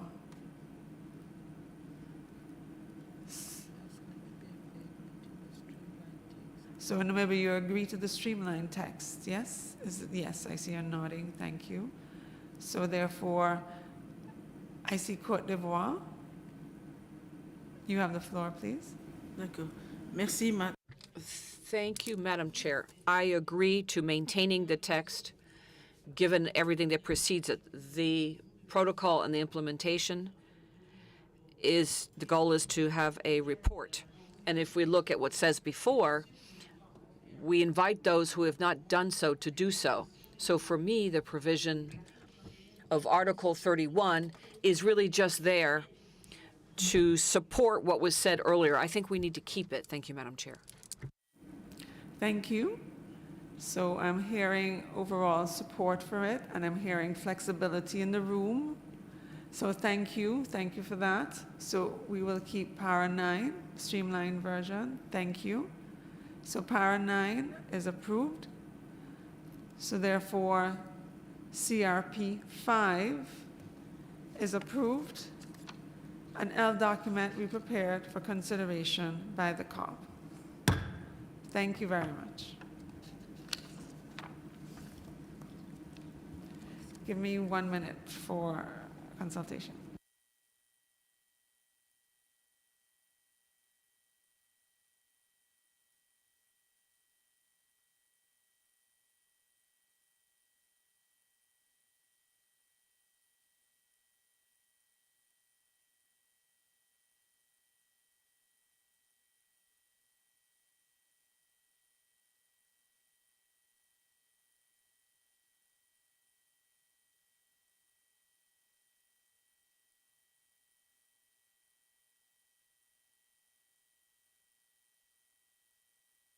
Give us a minute. We're just making some consultations. Thank you for your patience.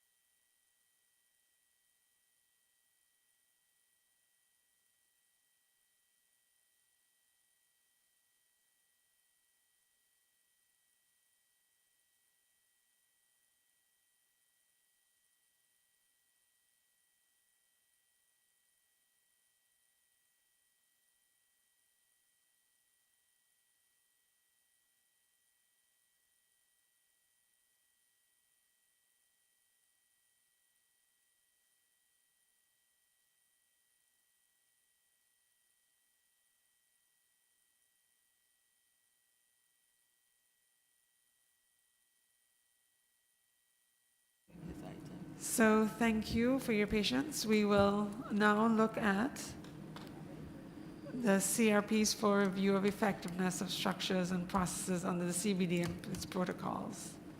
We'll look at CRP 3 for the COP item 17, the CP 13, and the NP12, review of effectiveness of structures and processes under the CBD and its protocols. We will start with the one for the COP item 17. We have this draft decision before us, which is reflecting proposals received by parties when the item was first considered in Working Group 2.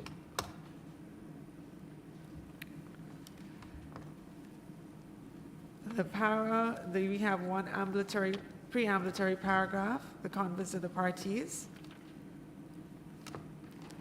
I see no request for the floor. That is approved. We move to section A, experience with concurrent meetings.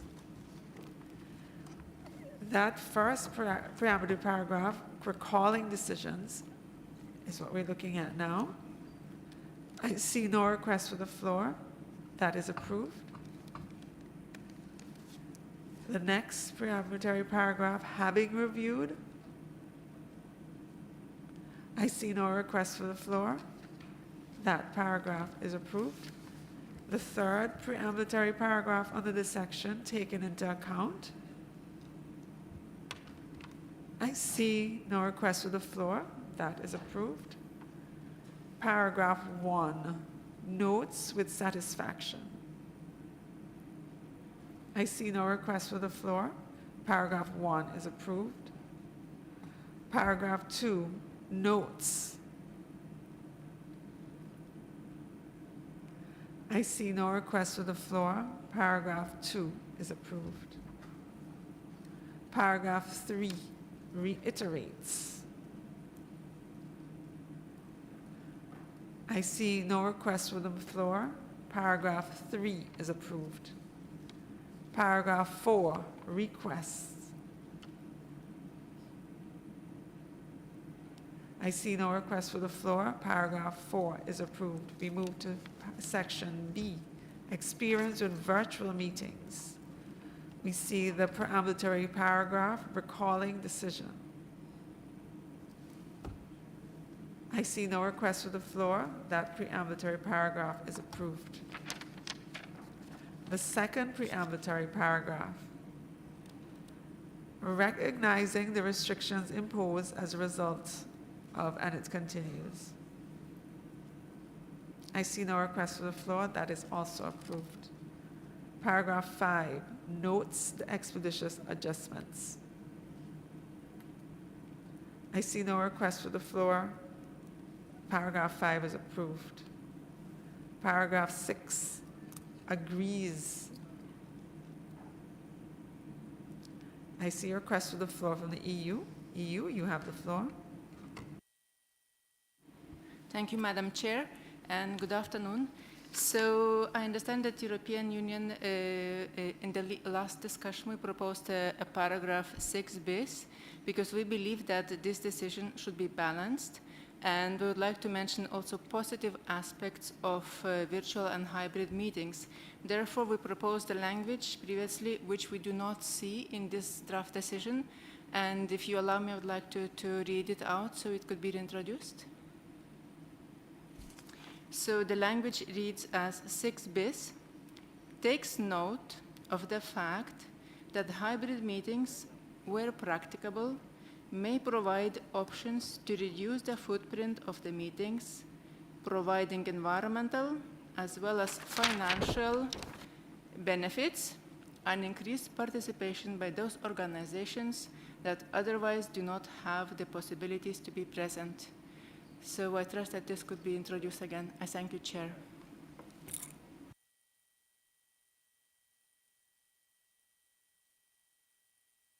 Would you please reread it, please, slower? Thank you.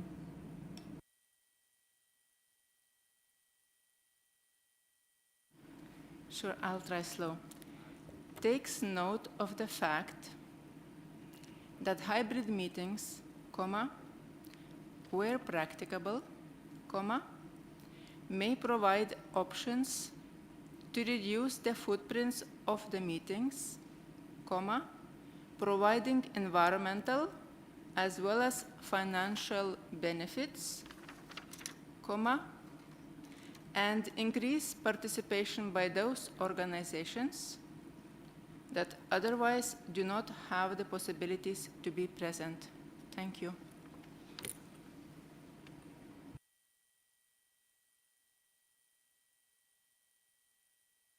Thank you. Oh, just a minute.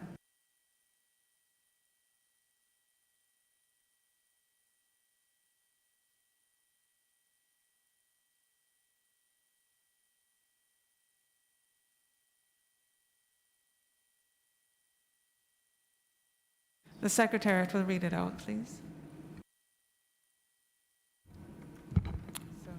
So this new 6 bis, as proposed, reads as follows. Takes note of the fact that hybrid meetings, where practicable, may provide options to reduce the footprint of the meetings, providing environmental as well as financial benefits, and increase participation of those organizations who otherwise do not have the opportunity to be present.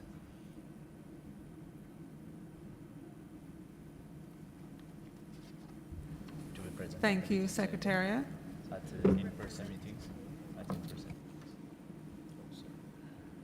we will then put this to the floor. What are parties' thoughts on 6 bis? Do we have any? So we would take 6 and 6 bis, so let's start at 6. So I see Togo. Togo, you have a request for the floor. Oui, merci, madame. Thank you, Madam Chair. We take note of the European Union's proposal to the extent that it's a glass half full, as it's currently worded. There are some difficulties. For example, the time difference. I'm taking the example of the first part of the conference, where the time difference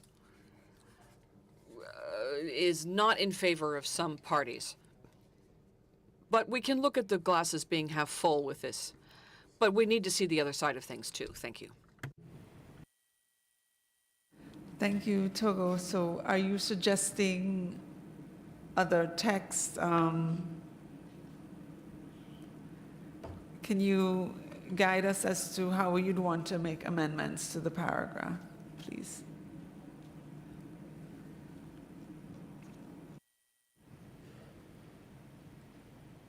Nous acceptons la. We accept the proposal, given that it's a little nuanced, because it does say to the extent possible. It nuances it a little, so we're trying to be optimistic about it. We can support the proposal. Thank you, Togo. So therefore, the new proposal, I see Namibia. Namibia, you have the floor. Thank you, Madam Chairperson. We would like to appreciate the new text that has been introduced, but we would like to understand and seek more clarity from the distinguished delegate in terms of the organizations that we refer to. In terms of the African position that we have communicated earlier, was that we're very comfortable with paragraph 6, more specifically because the virtual options did not really work for us.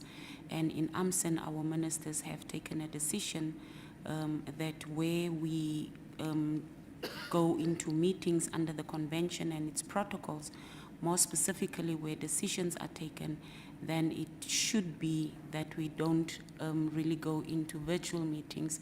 So I don't know how,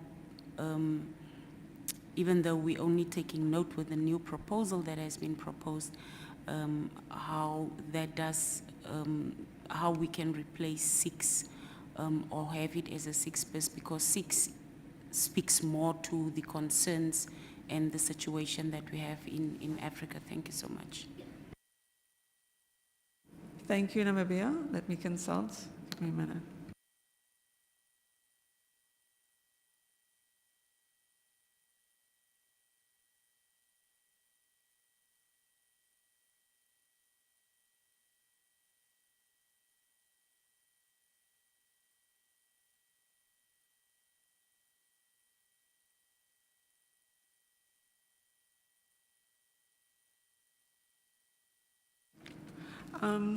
Just a minute.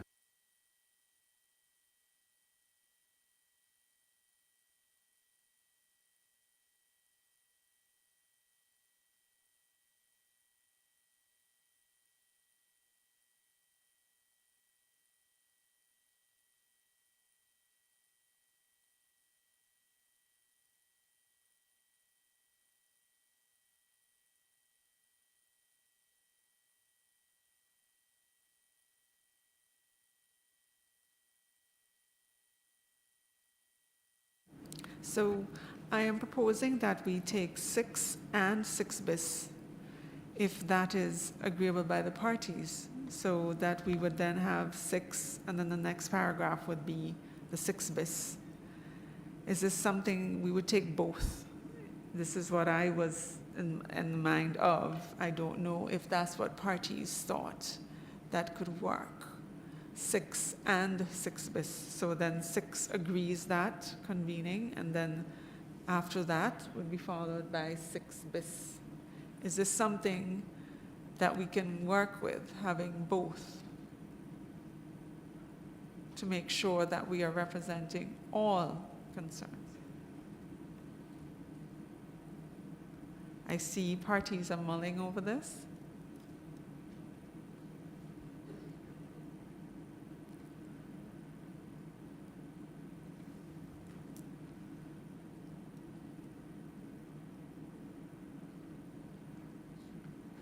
I'll give you a minute.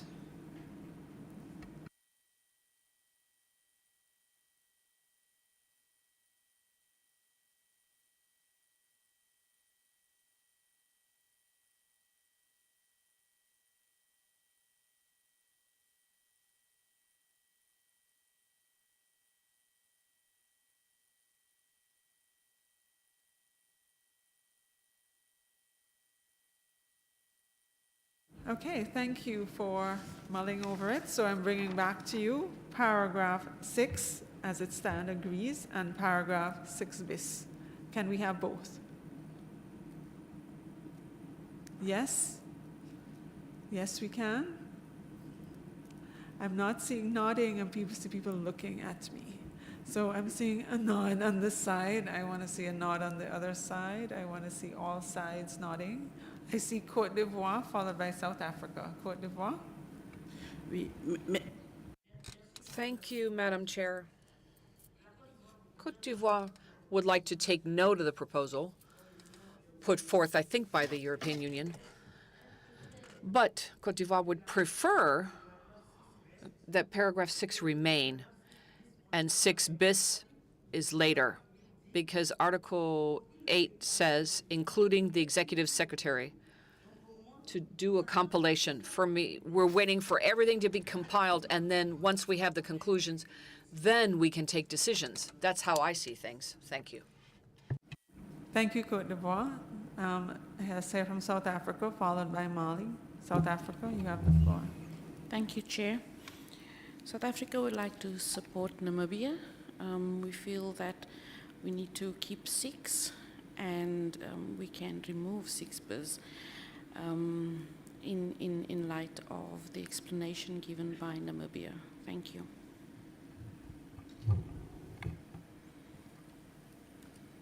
So let's hear from Mali, followed by United Republic of Tanzania. Merci de me donner. Thank you for giving me the floor. We understand the advantages of having meetings online, but for the purposes of negotiations, especially for Africa, we would prefer to be in person in the meetings rather than online meetings for negotiations. So we'd prefer to be in person in the debate, face to face. It helps us to meet and discuss things rather than having connection problems and the different time differences, as another speaker said. Thank you. Thank you. We'll now hear from United Republic of Tanzania, followed by the Democratic Republic of Congo. You have the floor. Thank you, Madam Chair. The position of United Republic of Tanzania, we echo the fellow Namibians and South Africa that it should remain only paragraph 6 and the base 6 should be removed. Thank you, Madam Chair.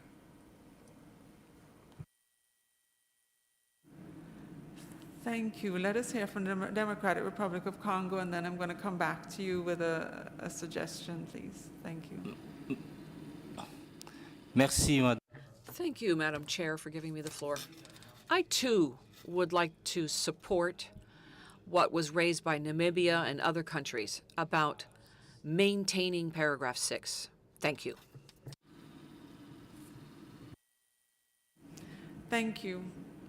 So I am proposing that, yes, we maintain paragraph 6, where we agree that convening of the formal meetings,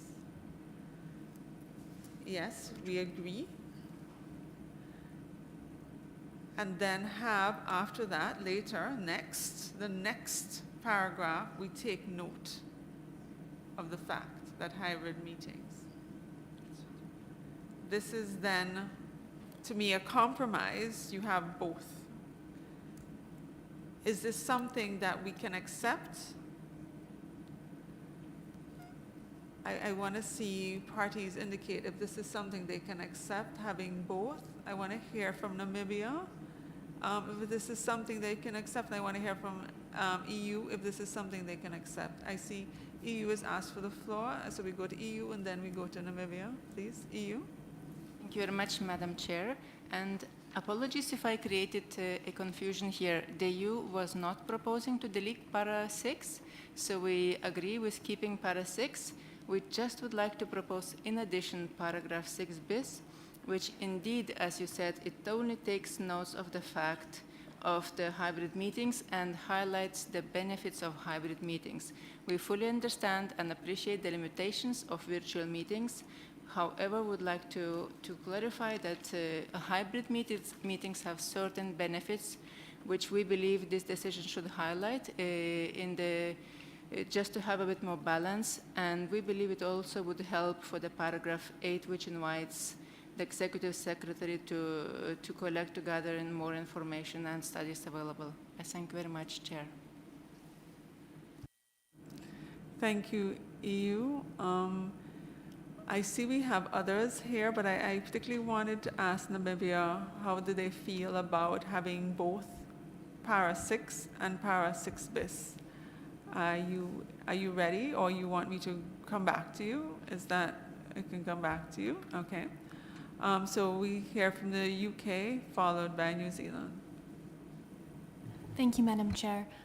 We support the proposal that has come out of the EU, and we very much note the concerns that members of the Africa Group have raised with this text, and thought we might be able to help explain a little bit more why this text actually can be quite useful. So in talking about hybrid meetings and their benefits and increasing participation of these of organizations that might not otherwise physically be present, what we're trying to achieve here is greater inclusivity in the process. And having just come from a discussion on BBIZ where we talked about the importance of this inclusivity and bringing all actors into the work of the convention, I think that's what we're hoping to highlight with these hybrid meetings. So we're not saying that parties should only be participating virtually, but we're saying that other organizations that we want to be contributing to this work, who aren't always able to travel to join us for 2 weeks or 3 weeks, wherever we may be,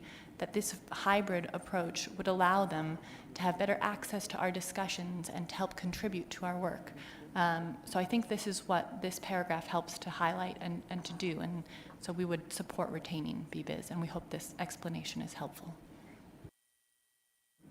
So I'm going to just take New Zealand, then United Republic of Tanzania, and then we will go back to our discussions, please. Please, thank you.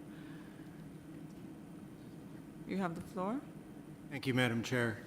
Speaking from the Pacific region, our experience from this with hybrid meetings has been that we were frequently negotiating throughout the middle of the night. And that made it very difficult for us. Many Pacific countries were not represented at all because of these sorts of problems. And we feel that this is perhaps something that might be useful for regional meetings, but for long spells of international meetings, we have some discomfort here. And depending on what, and potentially also with paragraph 7 for the same reason. Thank you. Let us hear from the United Republic of Tanzania. Thank you, Madam Chair. I think we remain with the position that we remain with only paragraph 6, and we should not have the paragraph 6 base because of the previous reason that was provided by the other parties. Thank you. Thank you. Let us hear from Namibia, please, followed by Togo. Thank you. Madam Chairperson, we appreciate the explanation, additional explanation that has been given by the distinguished delegate from the UK. However, we are of the opinion that when it comes to the meetings of the conference of the parties and its protocols, then it is the parties that need to be present in order to negotiate and in order to make substantial progress in terms of the discussions. What I hear from the distinguished delegate from the UK is that she indicates there is an indication that we can benefit from the inputs and the expertise of other organizations. And therefore, I think it would be appropriate if such a proposal is made under other meetings, like expert meetings and so forth, where it would be appropriate to have inputs from those ones that are expert in the various fields.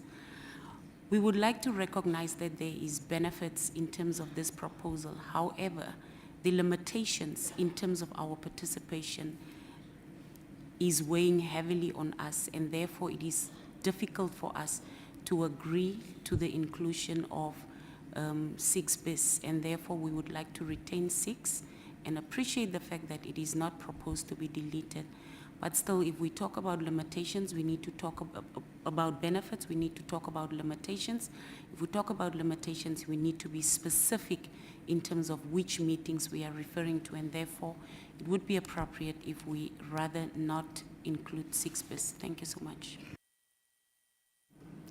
Thank you, Namibia. Looking at the lateness of the hour, I would ask, is it possible then that coming back to the EU, that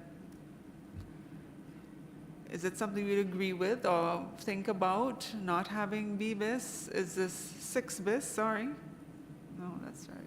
6 bis, is this something that you can entertain? Madam Chair, hearing the concerns of other countries, we go into compromise and we drop our proposal of 6 bis. Thank you. Thank you very much. We appreciate your spirit of compromise. I still see 2 parties on the screen. Do you still wish to speak? I see Canada wishes to speak. Canada, you have the floor. Thank you, Madam Chair. We certainly want to contribute to the spirit of compromise. We feel we understand the issues that some parties are facing, and we want to be compassionate about those.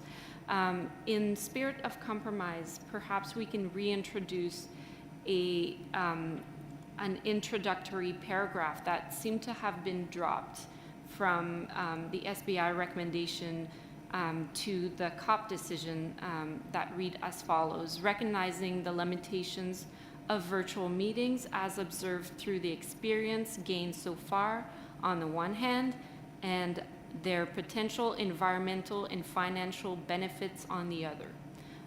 This was clean text. It had not brackets, and so we don't really understand why this was dropped. But if there is consensus in the room that we do not support C bis nor the inclusion of this preambular paragraph, we are willing to refrain from our proposal. Thank you. Thank you, Canada, for your flexibility.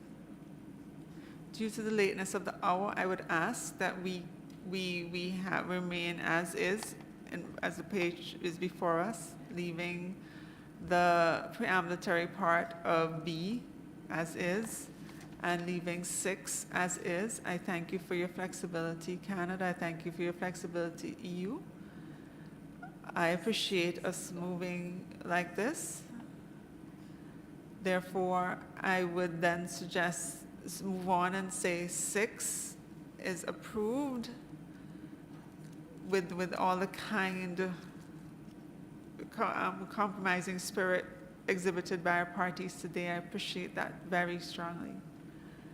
So paragraph 6 is approved as is. And then now looking at para 7, encourages parties. I see the EU would like to take the floor along with Tajikistan. EU, you have the floor. Thank you very much, Chair. I'm sorry to come back. So in this paragraph, we just would like to propose a very small correction, is to delete the words developing country parties. We believe the participation of all parties, it's important. So just delete words developing country. Thank you. Thank you, EU. Now we have Tajikistan. Tajikistan. Thank you, Madam. Thank you, Madam Chair. For the sake of saving the time and not taking the floor over and over, for the agenda items 17, 13, and 12, both the 7th and 8th paragraphs, that contain the developing country parties. And we would like to suggest in all these paragraphs to add countries with economies in transition, small island developing states, and least developing countries, and not just to come over and over for all these agenda items. Thank you.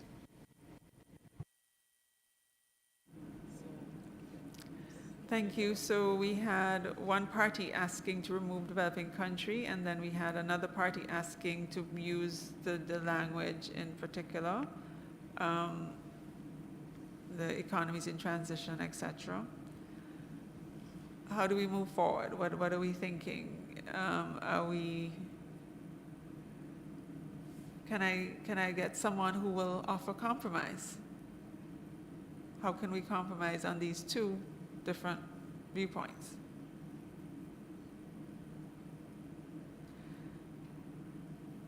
This 7 says, encourages parties and observers to continue to participate in virtual and hybrid meetings while recognizing the need to ensure the full and effective participation of.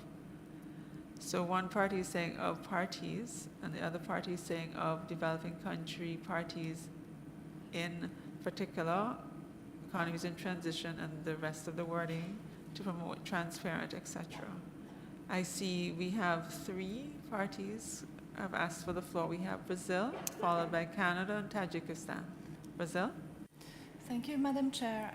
We believe that the original language is good enough, and we cannot accept the proposal made by the European Union to have the reference of developing country parties deleted. This would be unacceptable to us. Thank you. Thank you, Brazil. I see Canada. Canada, you have the floor.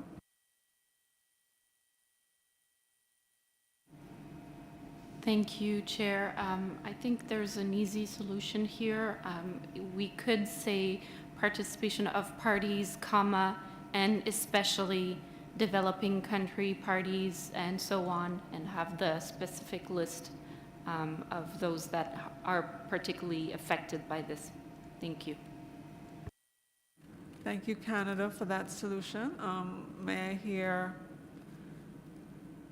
how, I'd say, the EU and Brazil, what are their thoughts on that by effective participation of parties, in particular developing country, and the wording? EU? Thank you very much. Thanks to Canada for a really good proposal. We do accept it. Yes, thank you. And Brazil, it's something you can work with too. I see Tajikistan. Yes, you have the floor. Thank you, Madam Chair. We do accept the proposal made by Canada. Thank you. Thank you very much. Thank you, Canada, for that. Can we read out what that text would sound like, please? Just a minute. Thank you.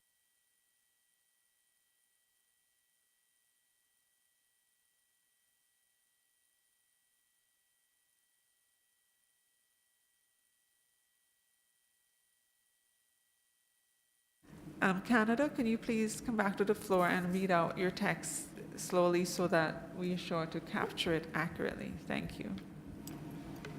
Certainly, Chair. It would read, so starting from the second line, while recognizing the need to ensure the full and effective participation of parties, comma, and especially developing countries, small island developing state, and countries with economies in transition. And the rest would continue to promote transparency and so on. Thank you. Thank you, Canada. The Secretariat.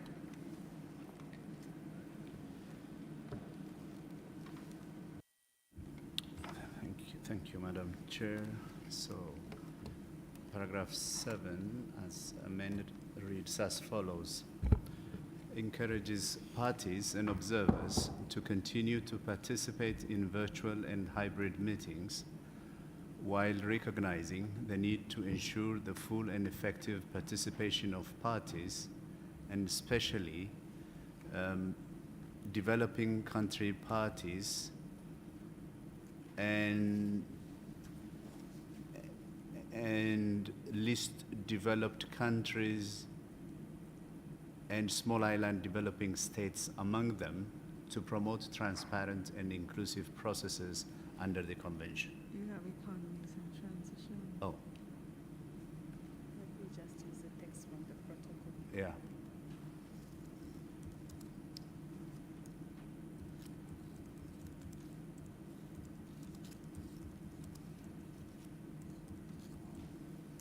While we're getting it right, I see South Africa and Tajikistan. South Africa, you can take the floor. Thank you, Chair. We would like to add on after among them, I think it was, when applicable in special circumstances. Thank you. Thank you, Tajikistan. Thank you, Madam Chair. While the revised text was kind of read, the countries with economies in transition has been omitted. Thank you. We'll note that. Thank you. We're getting it right. Thank you for your patience. Give me a minute, please.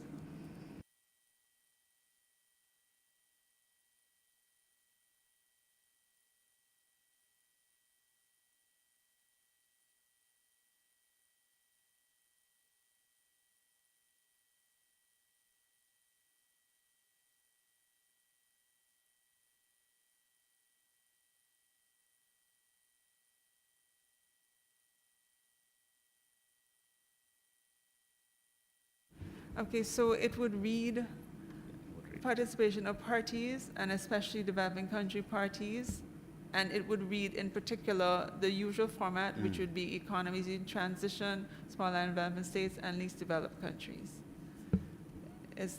And then I know that South Africa had asked for among them,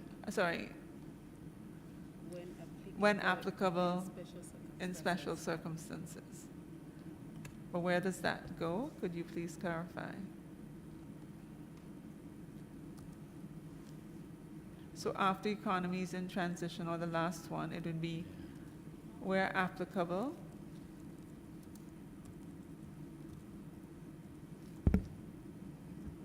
What is?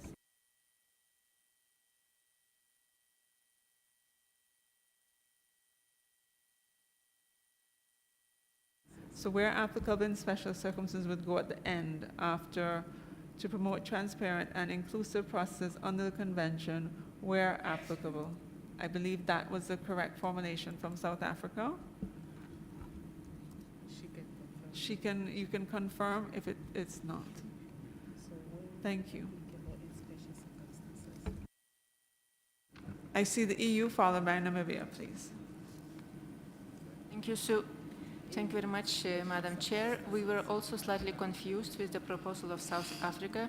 We believe that the paragraph is meant to help to increase the participation of all parties in meetings and inclusivity of meetings overall. So adding special circumstances doesn't help to achieve that objective. So would like to either ask for clarification or not to accept it. Thank you. Thank you, EU. We will go back to South Africa, but let's hear Namibia first. Namibia. Thank you, Madam Chairperson. Madam Chairperson, Namibia would like to support the inclusion of when applicable and under special circumstances, but we would like to put it immediately after in virtual and hybrid meetings, when applicable and in special circumstances, while recognizing the need to ensure the full participation, and the rest of the sentence follows. So it should not be at the end, but after hybrid meetings, comma. Thank you. Thank you for that clarification. South Africa, was that your intention for it to be placed there? And South Africa, yes? I can support that, Chair. Okay, thank you. So we have agreement there. Does the EU, the placement of that, is that acceptable? I see that's discussion, they're discussing it, so let us read it again.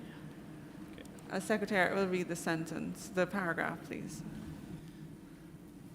So paragraph 7, as further amended, would read as follows. Encourages parties and observers to continue to participate in virtual and hybrid meetings, comma, when applicable and in special circumstances, comma, while recognizing the need to ensure the full and effective participation of parties, and especially developing country parties that are list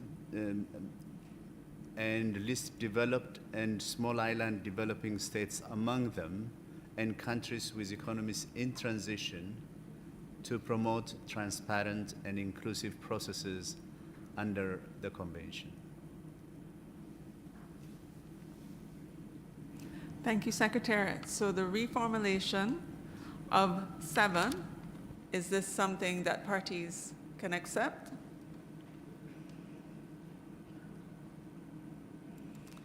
It appears so. So I'm asking for 7, the reformulation. I see the EU. You've asked for the floor. EU.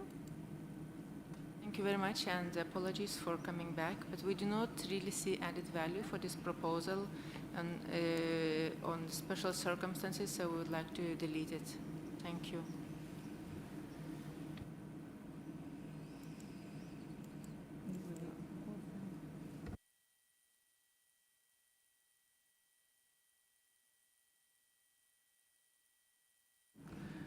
So therefore, I'm going to ask, you said just the special circumstances, so where applicable can stay in your proposal is what I'm understanding from the EU. So therefore, I'll go to Namibia.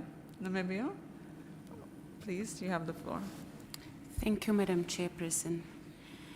Madam Chairperson, at this late hour of the evening, it is a little bit difficult for us to go back and forth on this. We, however, appreciate the interventions that is made by the other delegations. The reason why we have included paragraph 6 and agreed to maintain paragraph 6 as it is because paragraph 7 serves as a qualifier in terms of the 6 bis that was previously introduced by the EU. Having said that, Madam Chairperson, for us to connect 6 with 7 enables us to look at the extraordinary circumstances and the manner in which meetings are supposed to be conducted.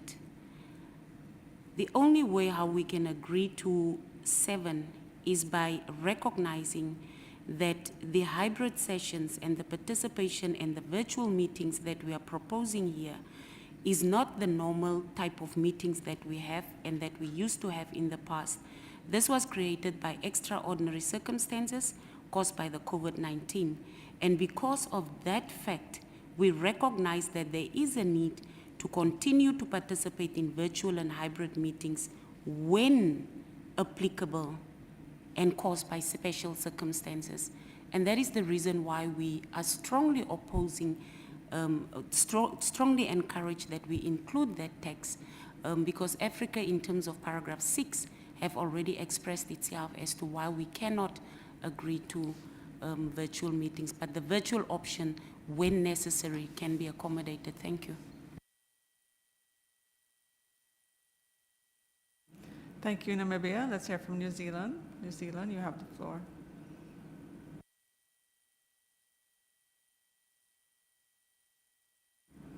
New Zealand, you don't want the floor anymore? No? Okay, all right, thank you. Oh, yes, you do. So please give New Zealand the floor. Sorry.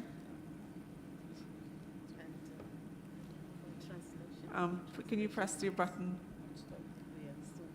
Okay, there you are. Okay. I apologize, Madam Chair. I'm far too used to pushing the button to initiate speaking in contact groups. New Zealand would like to fully support what Namibia has just said, and we welcome the additional text that has been added regarding particularly developing island nations.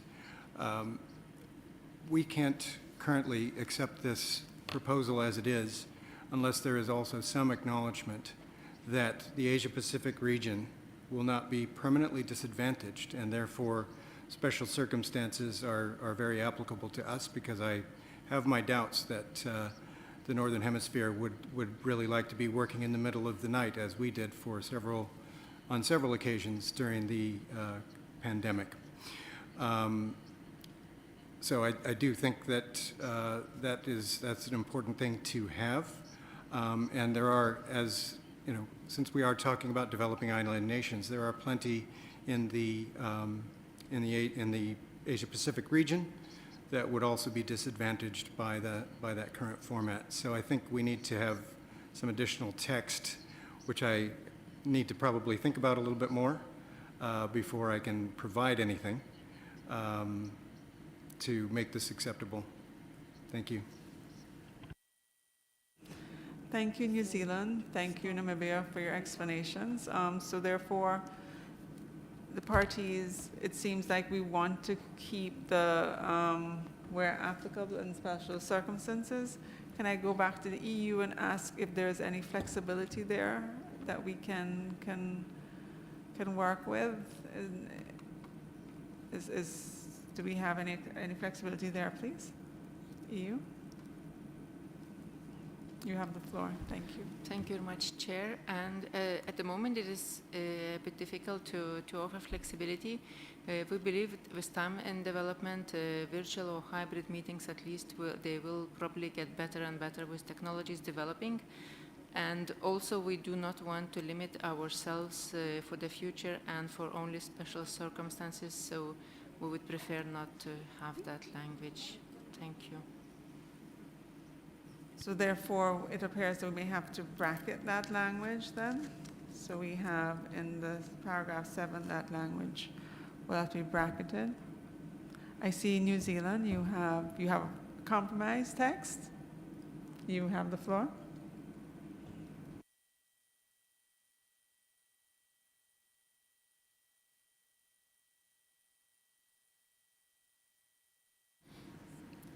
I'm sorry, Madam Chair, I'm trying to do too many things at once. The EU has just said that technological problems are the issue, and that may be the case for Africa currently, but nothing here is going to solve the problem of time zones, and I do think that this paragraph needs some additional work before New Zealand can find that acceptable. Thank you. Thank you. Thank you for your additions. Give me 1 minute to consult. Thank you.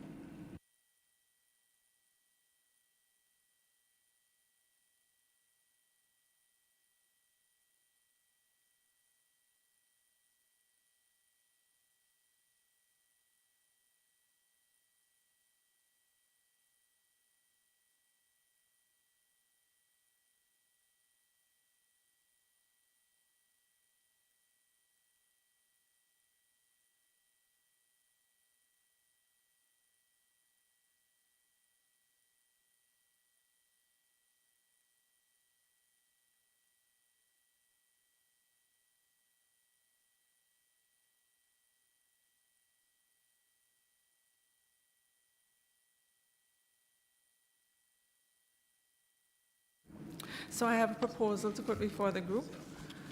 We have, the translators have offered to be around for maybe less than 10 minutes. So I have a proposal that we park the CRP. I am going to ask if we can have bilateral or multilateral discussions on paragraph 7 to come with text that is compromise, please. For 7, that would include the EU, Namibia, New Zealand, Canada. If you and others can join, of course, if you could please, working group, we're asking you if you could please overnight work on this for us 7. I don't know if we have any issues with 8. I'm not going to open 8. I'm not going to open 9, but I know 10, it's in brackets and we have an issue there. So I will ask Brazil and Canada overnight to work out a compromise text for para 10, please. And therefore, the proposal is to park this CRP 3 and reopen it in the morning plenary. And in the morning plenary, we would do these 3 under the review of effectiveness, the COP, and the 2 MOPs.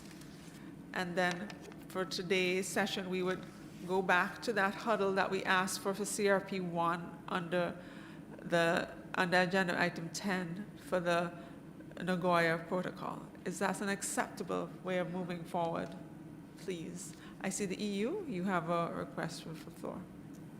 Thank you. Very briefly, so we suggest for that finding a compromise, we do include para 8 because there is wording on extraordinary circumstances. Thank you. So thank you. So what I'm hearing is that so we would have those 4 countries work on uncompromising text for para 7 and 8. And then we would have Brazil and Canada work on paragraph 10 overnight for us. We would beg you, please, if you could come back to us with compromise text so we can open that discussion again in the morning. So then CRP 3 for COP on review of effectiveness is now parked. I see no objection. Thank you. Thank you for your availability for this. And we will now move on and we'll see, hopefully, I've heard, hopefully good news that we have compromised text for CRP 1 on monitoring and reporting, where we had the concern regarding the information within the form itself. I would ask the folks who huddled, a representative of them, to take the floor, please.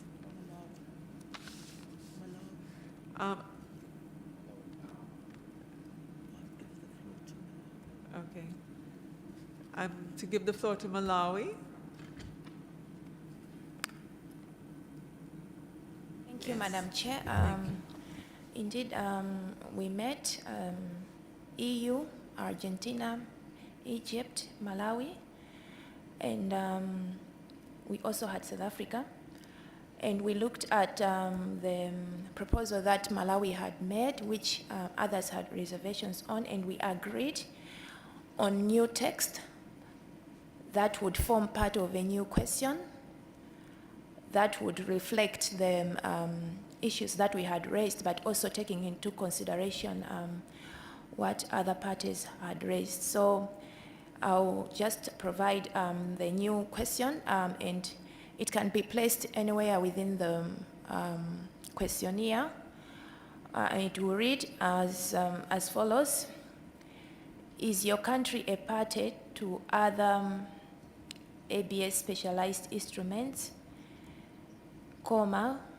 and has adopted measures to implement these other instruments?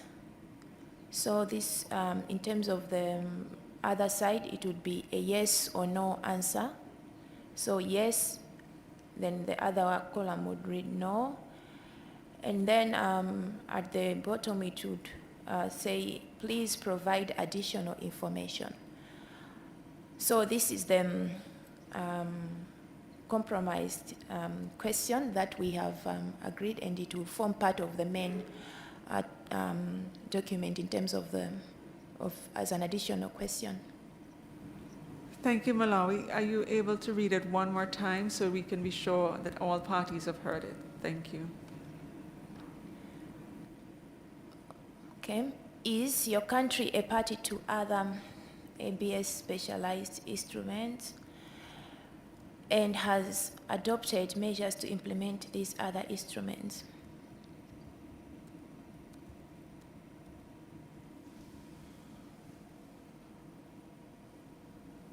Thank you. Thank you very much, Malawi. Thank you very much for all the countries that participated in this huddle. So therefore, I'm asking, so the only concern we had so far for the annex was that concern, and that question will be placed within the format at the best possible place. That will be worked out. Thank you. So therefore, I'm asking the parties, can we approve the annex for CRP 1 on the Nagoya Protocol, Agenda Item 10, Monitoring and Reporting? I see no request for the floor.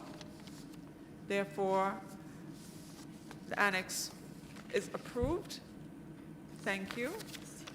So therefore, the entire CRP 1, Monitoring and Reporting, Agenda Item 10 for the Nagoya Protocol is approved.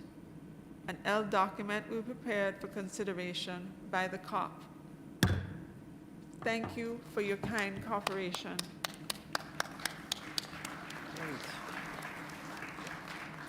We will reconvene in the morning to complete the remaining CRPs, which we referred to, which we parked, and that we have asked the kind parties to huddle overnight and come with compromising texts.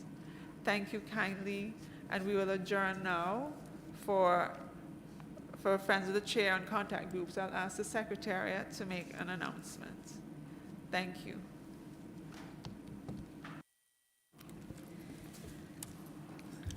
Thank you, Madam Chair. Distinguished delegates, we invite you to keep an eye on the screens for the schedule for contact groups and Friends of the Chair groups that will be happening.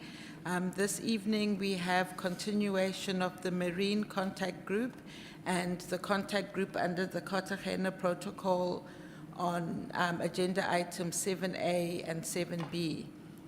In addition, the National Geographic, in cooperation with the Immersion Experience Oasis, located at the Palais near the Amigo restaurant, has created a One World, One Chance.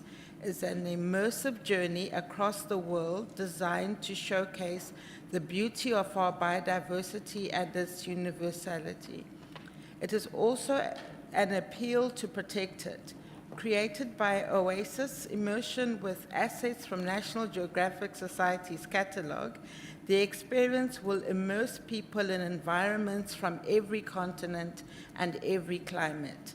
In 5 parts, and we'll insist on one simple idea: we are one.